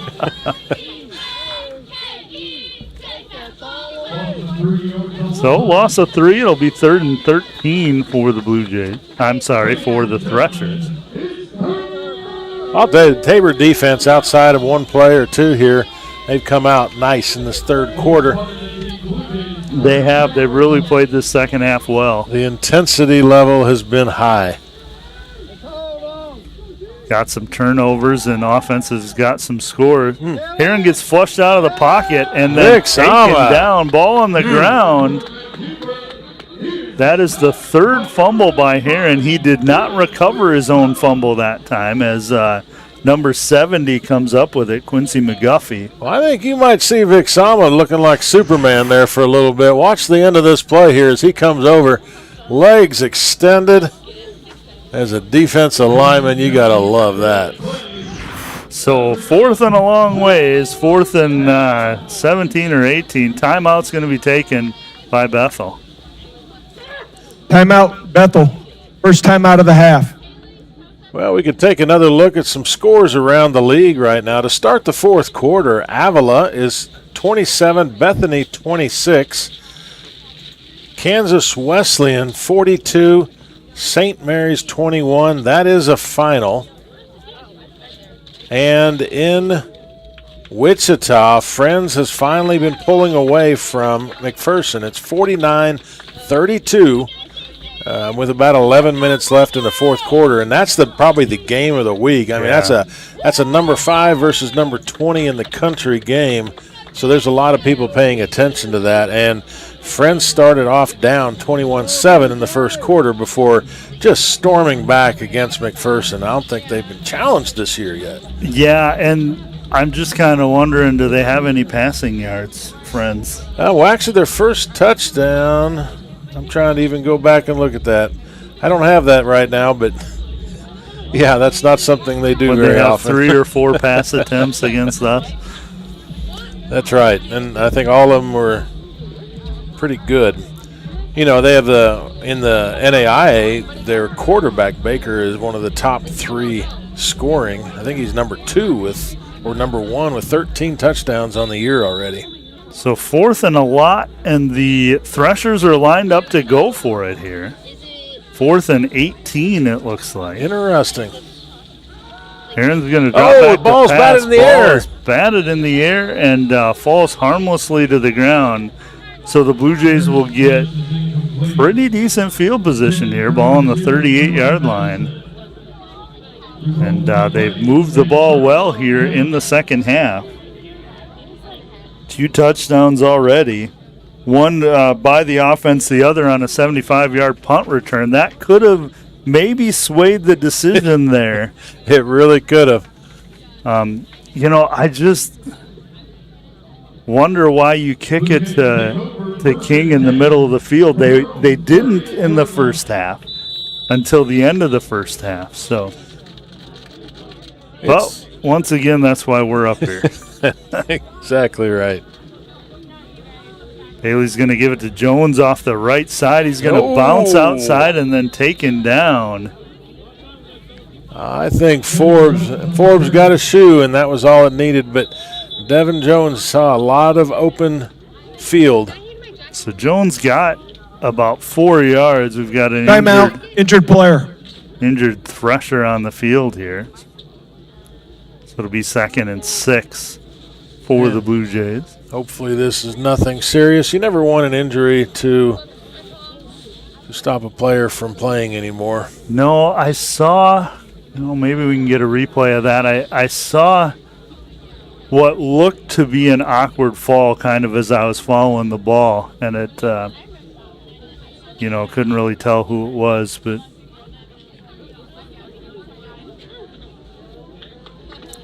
never like to see it when they don't move much, and he's got his knees bent. So here's a look at it again, and he just kind of fell over. If you look, number 52, so he tripped over his own guy.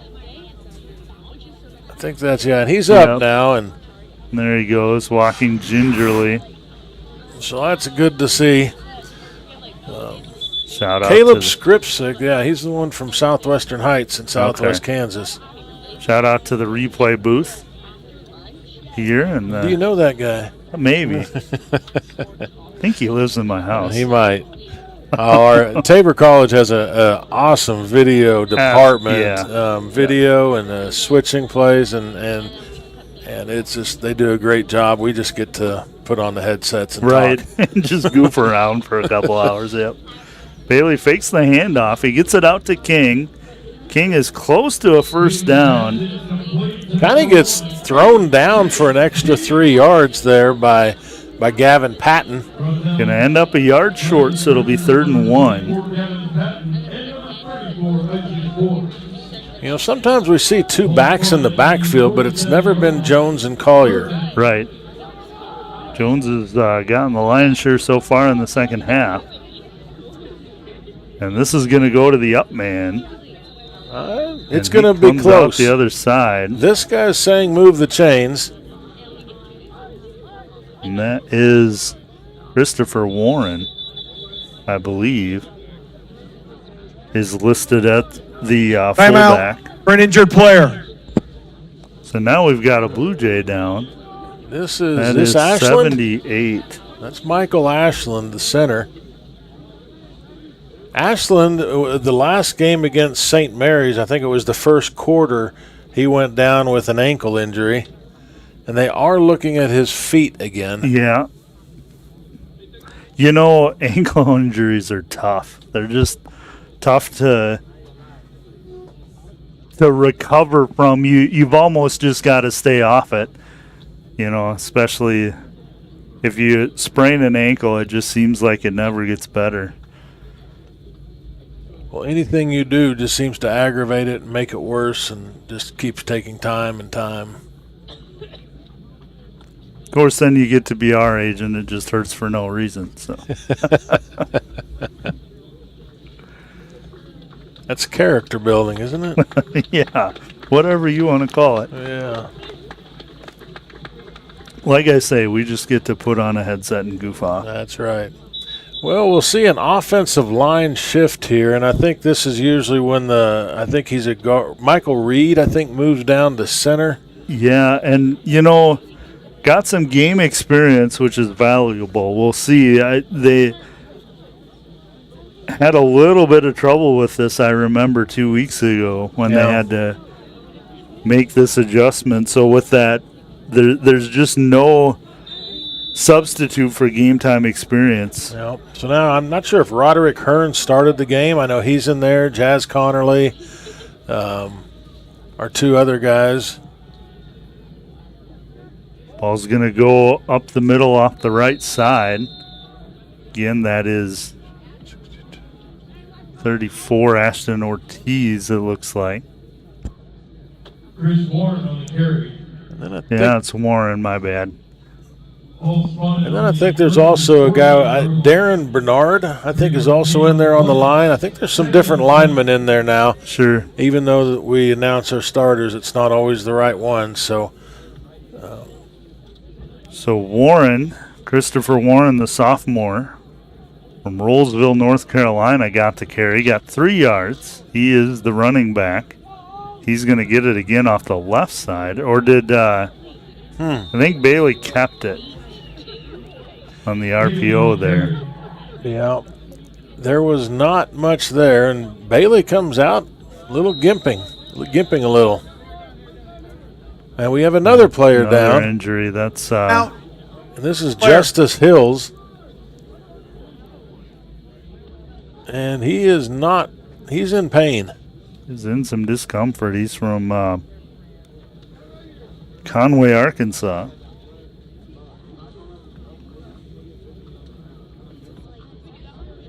So kind of a string of injuries here the last few plays as the third quarter ticks down, just 6.8 seconds to go. You know, I was trying to check here on the score from the volleyball game in Kansas City where the Blue Jays are playing Avila. And it looks like the Blue Jays won the first two sets, 25-23, 25-18, and are down in the third set, 18-11 at this point. So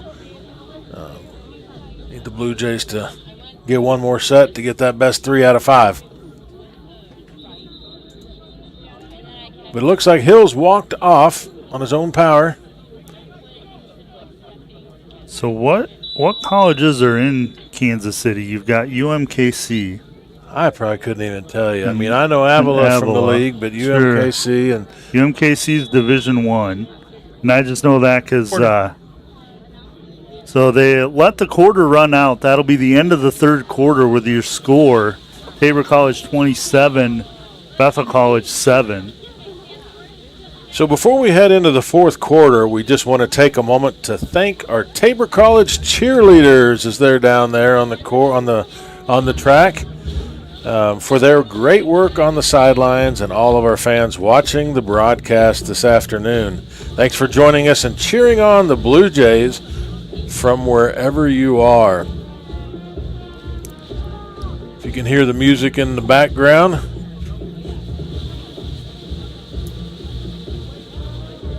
I know several of those are local Hillsboro girls that cheered here in town.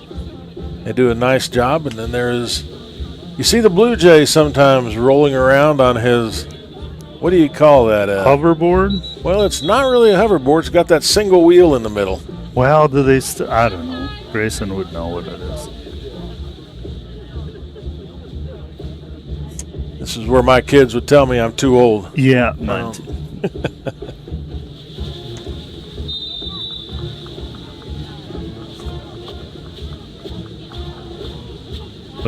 So the fourth quarter about to get underway here. Blue Jays have third and medium here, 3rd and 7.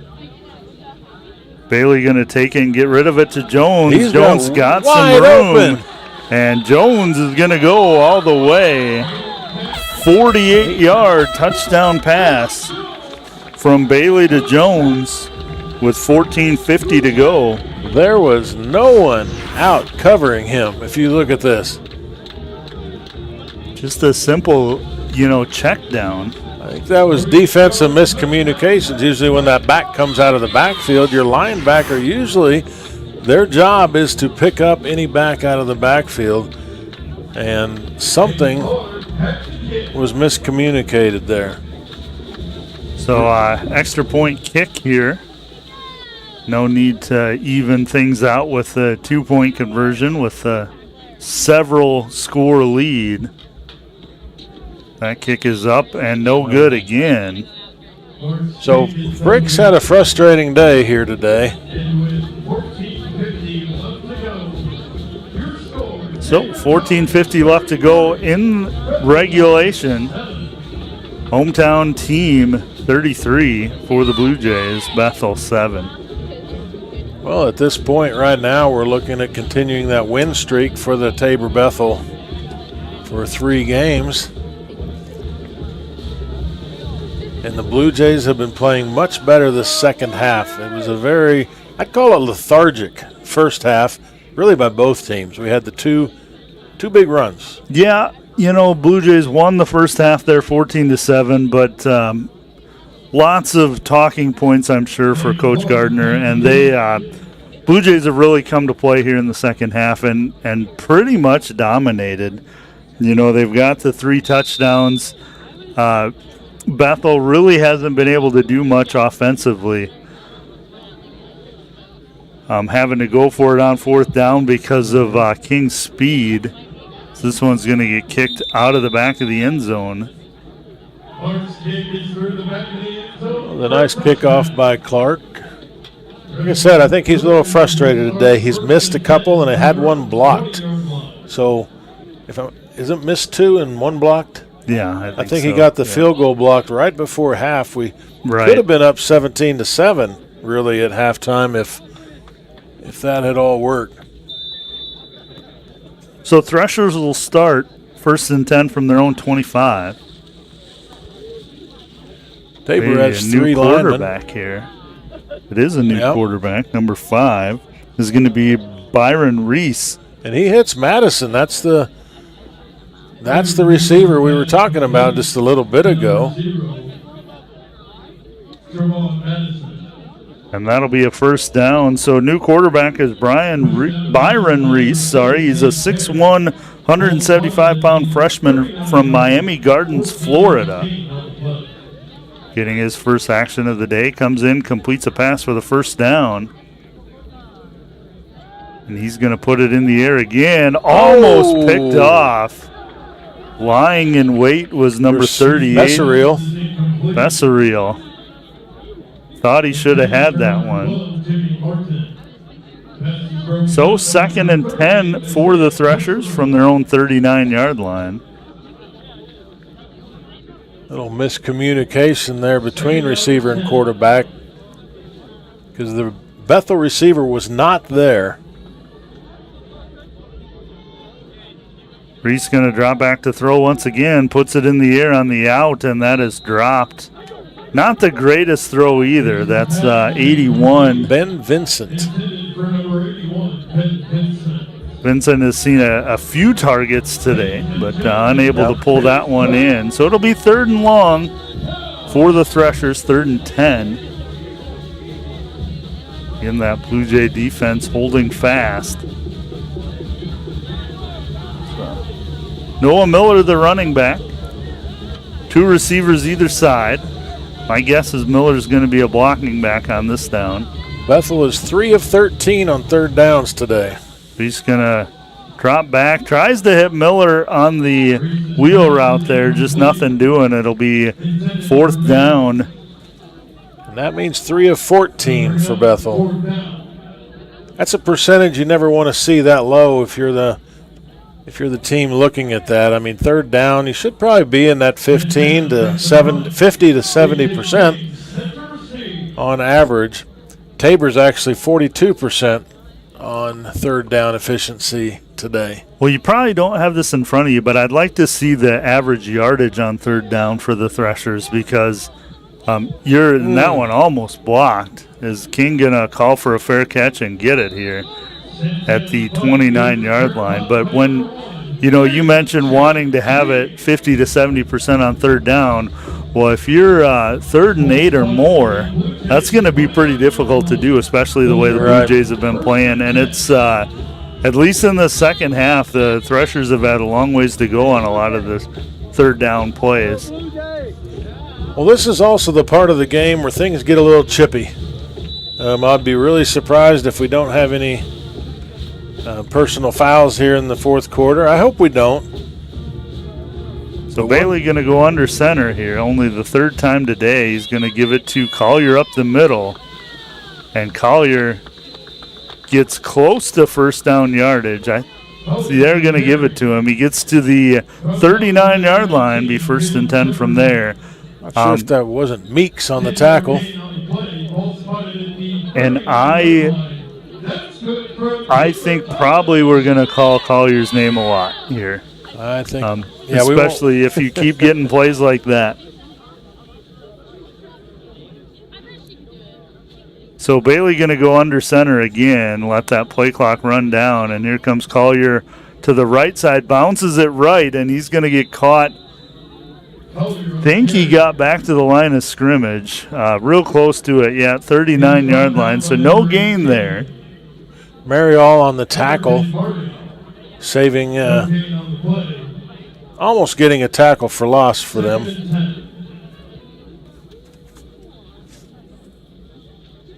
So we'll look it up. He was their leading tackler 2 weeks ago against Sterling too. So Blue Jays, again, not in a hurry. They're not an offense that huddles, so they're just kind of standing around waiting here as they're going to let it go below 10 before they even start the snap count. Here it's at 10. So Bailey calls out the snap count and gets it. He's going to put it in the air. No, he's going to pull it down, runs off to the left. He's going to get positive yards and all the way down across midfield or to midfield. And he'll get the 1st down. There's Thalen Cox and Lyric Wheeler on that tackle for the Threshers. Get another look at that. Yeah, almost got tackled by 94. Bringing Coach Gardner's blood pressure up a bit by holding that ball like a loaf of bread for a minute, but comes down with it. Ball at midfield. And again, just not going to be in a hurry are the Blue Jays. I think they thought the center moved the ball, and I think he did. But the officials didn't see it. So Collier going to go to the right side here, has some room, and he's going to get taken out of bounds by the safety there, number 1, Joshua Santos. Runs Collier out of bounds, but a nice gain there on 1st down.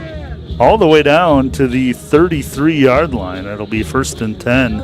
And you don't need to really worry about going out of bounds at this time of the quarter because the clock won't stop. That'll only happen in the last 2 minutes. Right.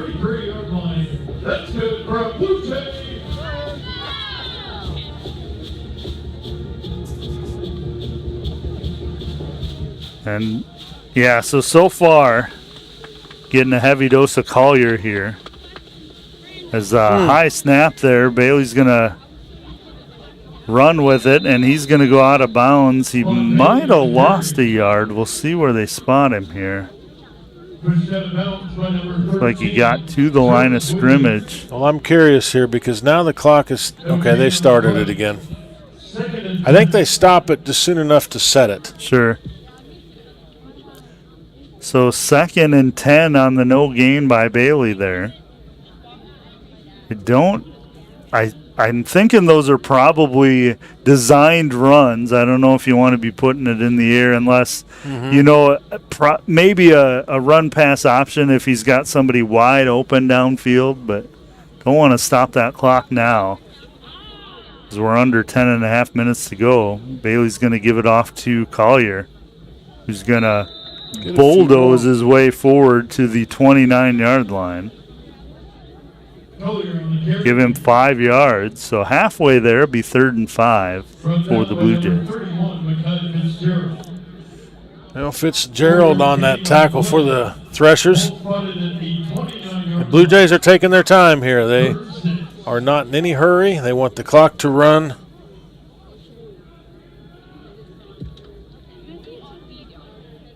So we're going to probably see the play clock go down under 10 before they snap it.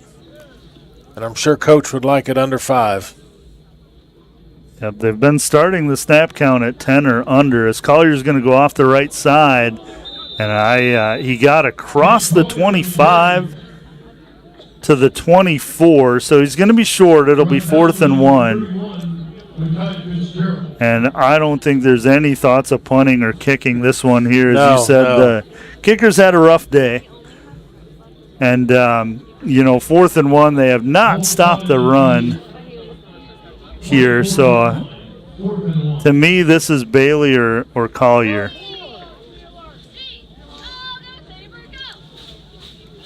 On the run play. And again, like I say, they've been starting the snap count at 10 seconds.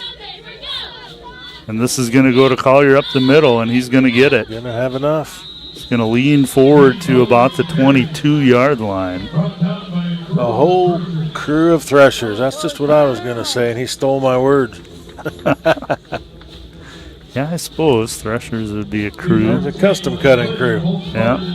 I don't think a lot of people know what a thresher is unless you're kind of from this area. Well, yeah.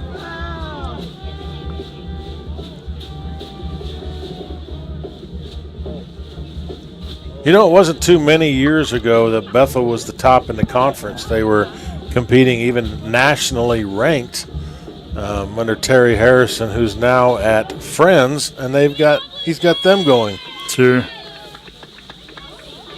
So this is going to be a pitch over to Jones, who's into the ball game now, and broke a lot of tackles, but all for naught. He's going to end up losing about 2 yards. I think had he gone down the first time, it would have been a no gain, but he kept fighting. Well, he made them work for it. So he lost 3 yards. It'll be 2nd and 13. Yeah, he definitely made the defense work for it there.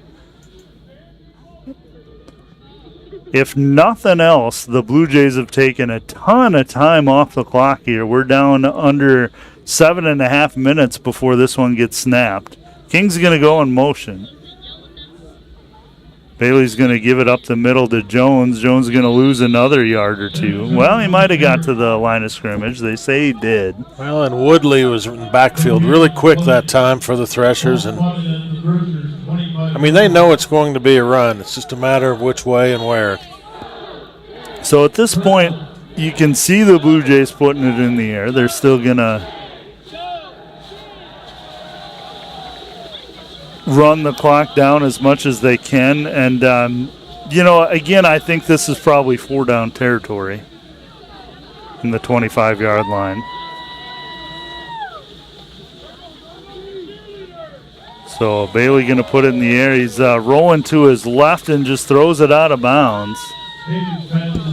Well, that's really the first clock stoppage we've had as far as a play goes. So it'll be 4th down. looks like Clark's going to come out to kick. Well, it'd be a good time to work on the field goal. He struggled at the extra points today. And your coach wants your kicker to have a high self-confidence when it comes to kicking. And if he can do that by giving him a field goal here, I don't think the score is needed, but it's nice. So Clark's going to go for the 42-yarder, semi-local kid out of Heston. Good snap, hold. Got the the distance for sure. And it's and good. Clark nails the 42-yard field goal. Well, so that's what's needed, Jim. They need to back it up. So next time we score a touchdown, we'll back it up to 40 yards. So nice job by Frick, and his teammates are congratulating him on that. I know they feel he's frustrated today. So this helps that helps make him feel a little better at the moment. You know, we talk about total yards, too. In the second half so far, Bethel has had somewhere in that 50 or less yards this half. 177 total for the game right now. Sure. While Tabor has increased their total to about 344. And that was the perfect drive for beginning of the fourth quarter. You're already up several scores.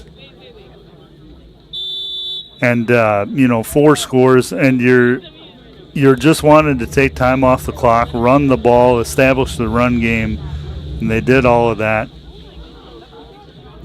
So this one going to be received and fumbled there.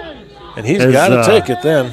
Yep, he's got to take it, and this is not going to end well for the Threshers. Ball's going to be on about the 2-yard line. That was number 19, Caleb Jefferson, the freshman, just had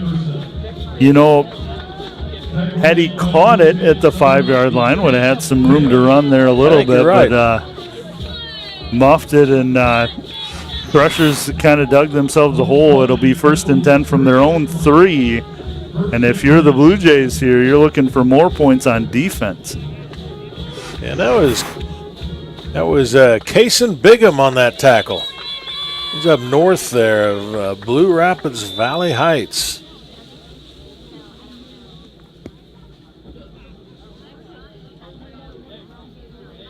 So here come the Threshers here. 6 minutes, 26 seconds to go. Just at this point, looking for some positivity here. Some new guys on the line for the Blue Jays, and I think Bethel's trying to make some substitutions as well. As you see, Bigham staying in at D end. And looks like a timeout by the Timeout, Threshers. Bethel. Second timeout of the half.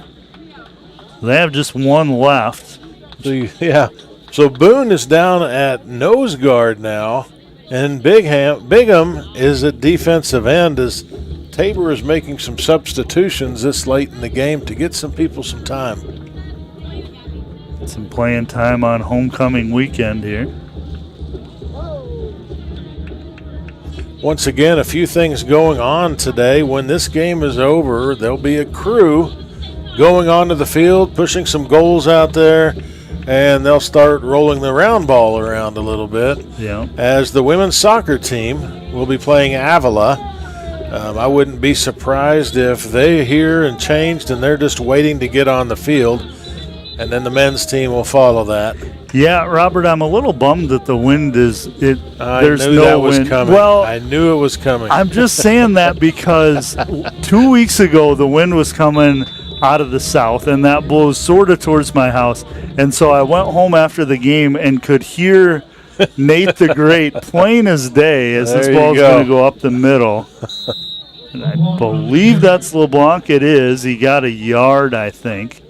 But it's just, I give him a lot of grief, but I love Nate, and I wish I had that booming voice, that he has, that I can hear 4 blocks away every syllable. And he's maybe not even using a mic. Yeah, maybe not. Well, the Blue Jays defense did a great job on first down there. They did. As 2nd and 10. The pass attempt is no good by Byron Reese. Looking for number 15 is Josiah Bowler. Trying to see who that other defensive end for the Blue Jays. That might be Joseph Reimer, but they call it Reamer. I know the name is a rhyme. It's spelled a little different than the one I know, but he has the pronunciation as Reamer. He is from Park City, Utah. And Bowler from just down the road in Inman. As there's a holding in the end zone here. And if that's on offense, that will be a safety. Yeah, that's. I saw a jersey tug, but again, that's why I'm up here. They're going to discuss to make sure we'll see if we can get a look. It.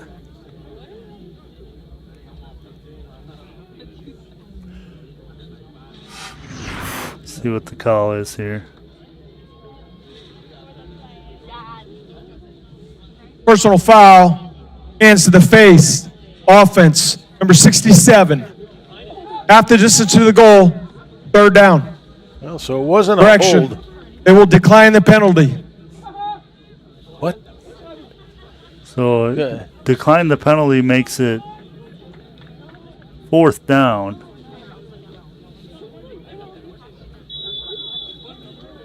Yeah, so they got some yards, but declining the penalty means you got to kick it.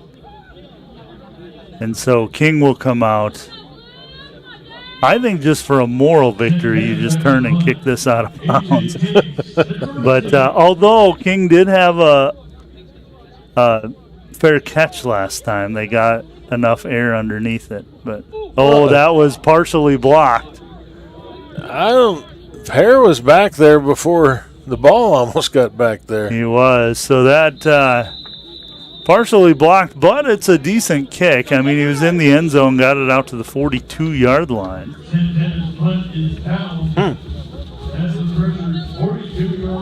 We've got 5 minutes and 8 seconds left in the game with Tabor definitely in control at 36-7.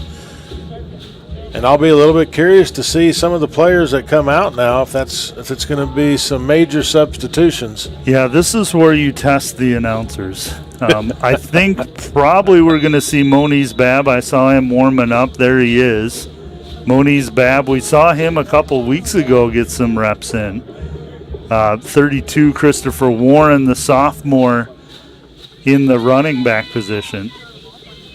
And he's going to get the ball up the left side. You know, Moniz Babb is the redshirt freshman from Hawaii. I'm not even going to try to say the name of that. He's from Hawaii, and that's all you really need to know.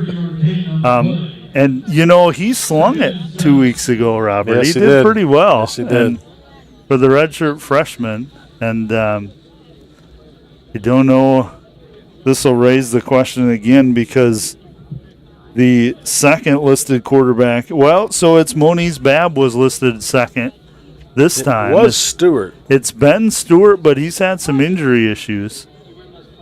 I do see number 15 down there with pads as Bailey, and I don't, his running back is thrown down there and put his hands up because he got zero blocking that was time. Number 94 there, who we don't have a name for.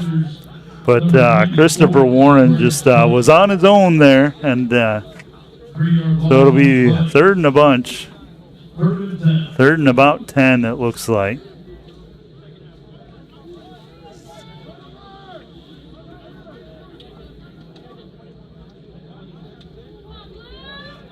Well, looking across that Blue Jay line, it's not the same people we had listed as starters, but I do think it's the same group that's been playing all game. King is still in there, and King's going to get the toss forward, which is technically a pass, and you know, same lineman in there, but they took a couple of plays off there. The last play there was no blocking, and this one they blocked for a few seconds. In their defense, those end arounds are tough to hold your blocks. Yeah, and Woodley just kept with him and tracked him down, A lot of running for no yards, but he was pretty excited about the tackle. But I think Tabor was responding with, look at the scoreboard. Yeah, yep. So Broderick Smith going to come in to punt. As I called for, we have not said his name much today. You said they didn't want to do that, did you? It's the third game we've called, is it, or is this the fourth one already? This is the third you and I. You've done 4, I think. Okay, yep. And I think this is the least that we've called his name. This will also be the first win unless something drastic happens. And he put the wrong spin on it. And he threw a slider instead of a curve. That's right. That's right. So that'll go into the end zone for a touchback. So with 2 minutes, 29 seconds to go in this one, just about wrapped up here for the Blue Jays. Would be their first home win of the year. That's right. And once we talked about it too, the national rankings, McPherson, Friends, Southwestern. We haven't played Evangel, but I think when we played Kansas Wesleyan, they were getting votes as well. They were. They still are. We have played a very difficult record or schedule up to this point.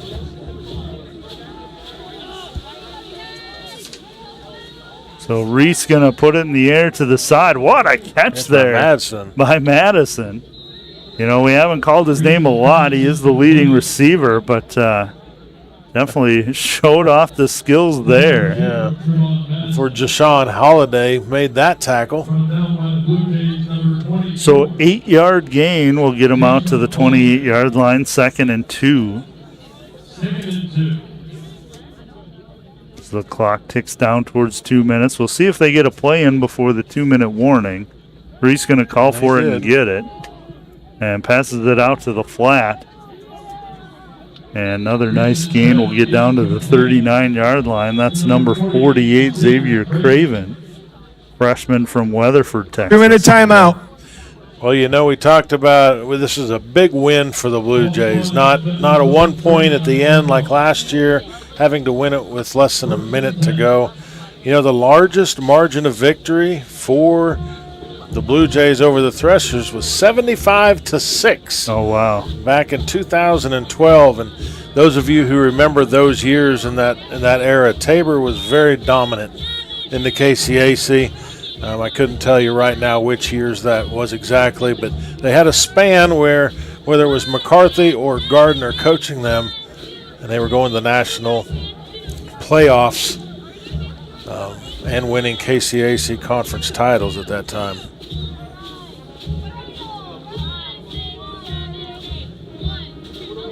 But a minute 58 left until Tabor takes the win streak to 3 against the Threshers.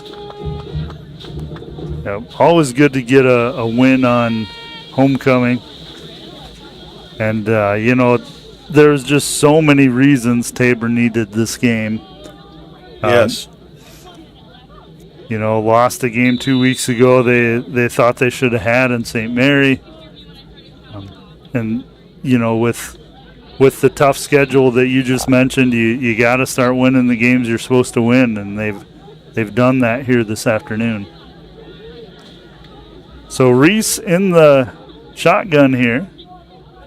He will look to pass. Puts it in the air over the middle and just too far there for Madison. He had Madison there. Madison was open. He had broke away from his defensive back. Madison had a couple of steps on Jashawn Holiday there.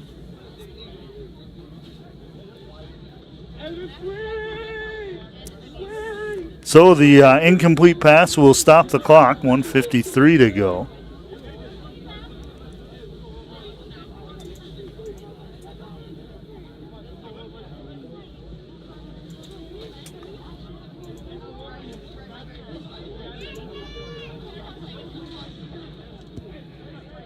Getting some time to get organized here. Reese is going to take the low snap, but gets it, puts it in the air, and that is too wide for number 15, Josiah Buller. Well, as we're ending up this game, there's several other games that have ended already. We told you some of these. Avila 27, Bethany 26. That's a final. Kansas Wesleyan 42, St. Mary's 21 is a final. And the big game in the KCAC, Friends 56, McPherson 32 as a final.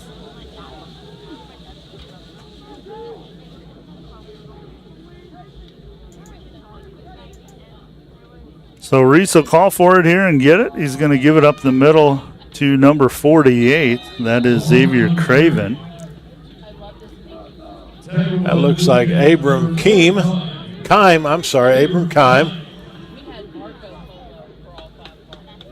And Merrick Boone was there as well. So Craven got a couple of yards. Give him 2. Ball goes to the 41-yard line. I can't imagine we're punting here, although they are trotting towards the sideline. We'll see.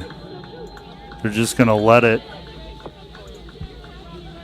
And here comes the punt team. We'll see if they got enough time. One of the linemen didn't get the memo, but he got off. So 2 seconds, 1 second, they get it off. So Nice King punt. is not going to mess with the return. He's just going to throw his arms up right away. Probably we're going to see victory formation here. The ball's at the 23-yard line, 48.5 seconds to go. Snap it twice and go celebrate. I would assume so. Just a little bit of update on that Tabor volleyball in Avila. They did drop the third set and are now tied up at 18 in the fourth set. So Tabor needs one more set to win that match. So victory formation. Moniz Babb kneels on it. Should have one more play. One more play, and the Tabor College Blue Jays get the first win of at home here at in Hillsboro. Moniz Babb takes the snap. That'll do it. Well, what a game today for the Blue Jays. Starting off pretty slow, both teams, but man, they finished strong in the second half. They did. They really came out like we kind of mentioned. Maybe Gardner lit a fire a little bit. It was just sort of a blah first half. You know, they did win the half. I think the players would be quick to point that out. We did win the half 14-7, but they really came out and pretty much dominated the second half here. Bethel just not able to get anything going. They didn't put any points on the board. Didn't have a lot of offense, and the Blue Jay offense just able to control things, especially in that fourth quarter. They controlled the clock, and just not much that Bethel could do about it. Yeah, and, you know, Bailey ended the game with 150 yards passing, 13 of 22 and 2 touchdowns. Rushing, Collier was the leading rusher. He only got 13 carries, but 111 yards. 47 of those came on his one long touchdown run. But Bailey had 40 yards and Jones 28, kind of splitting, each of them having 11 to 13 carries. You know, receiving for the Blue Jays, Jones had 65, King 34, and Safeman 29 to lead the Blue Jays. On Bethel's side, 41 yards passing for Heron, 40 for Reese, rushing 87 for LeBlanc, 67 of that on that one touchdown run. And Heron had 20 yards. Yes. And then Madison ended up leading the team with only 21 yards receiving. So the Blue Jays really shut down Madison from his previous week's totals. And he got half of that on that one catch. So yes. And, you know, defensively, you know, it was very even. I mean, but Garton is a name I think we called a lot tonight. And Seibel and Daigle and Vixama. I mean, it was just a very even, lot of play. I mean, a lot of tackles for losses with Gibbs and Vixama, Daigle and Seibel all having multiple tackles for losses, along with Leatua and a couple others getting some as well. So Vixama and Gibbs each with a sack. So good all-around performance really for for the Blue Jays against Bethel Yeah. today. So just kind of the summary of the second half here. Started with a fumble recovery. You just mentioned Garton. We called his name. He had a fumble recovery right away, and that really set the tone because, Bethel came out and they were looking for some points. Didn't get them, got a turnover, and then the Blue Jays able to drive down on that turnover, and with 10 minutes 49 seconds to go in the third quarter, the old trusty tush push got the 1 yard touchdown run by Bailey to make it 21-7. Then on the next possession, Bethel got some yards. They got to around midfield, but then a 75-yard punt return by King kind of broke things open. Missed a point after there, and then that ended the scoring in the third quarter. Right away, though, in the fourth quarter was a 48-yard pass from Bailey to Jones. You mentioned Jones had 60-some yards of receiving. He got them most of them on that 48-yard touchdown pass. Another missed extra point, but Lane Clark got his revenge with 6 minutes 34 seconds to go. He ends the scoring with a 42-yard field goal, and your final score 36-7 Blue Jays over the Threshers. Yeah, next Saturday the Blue Jays will be on the road at Ottawa University as they take on the Braves at 1 p.m. You have anything else, Jim? I'm good. All right, well, thank you for watching and listening, and I hope you have a great week, and we'll see you next time.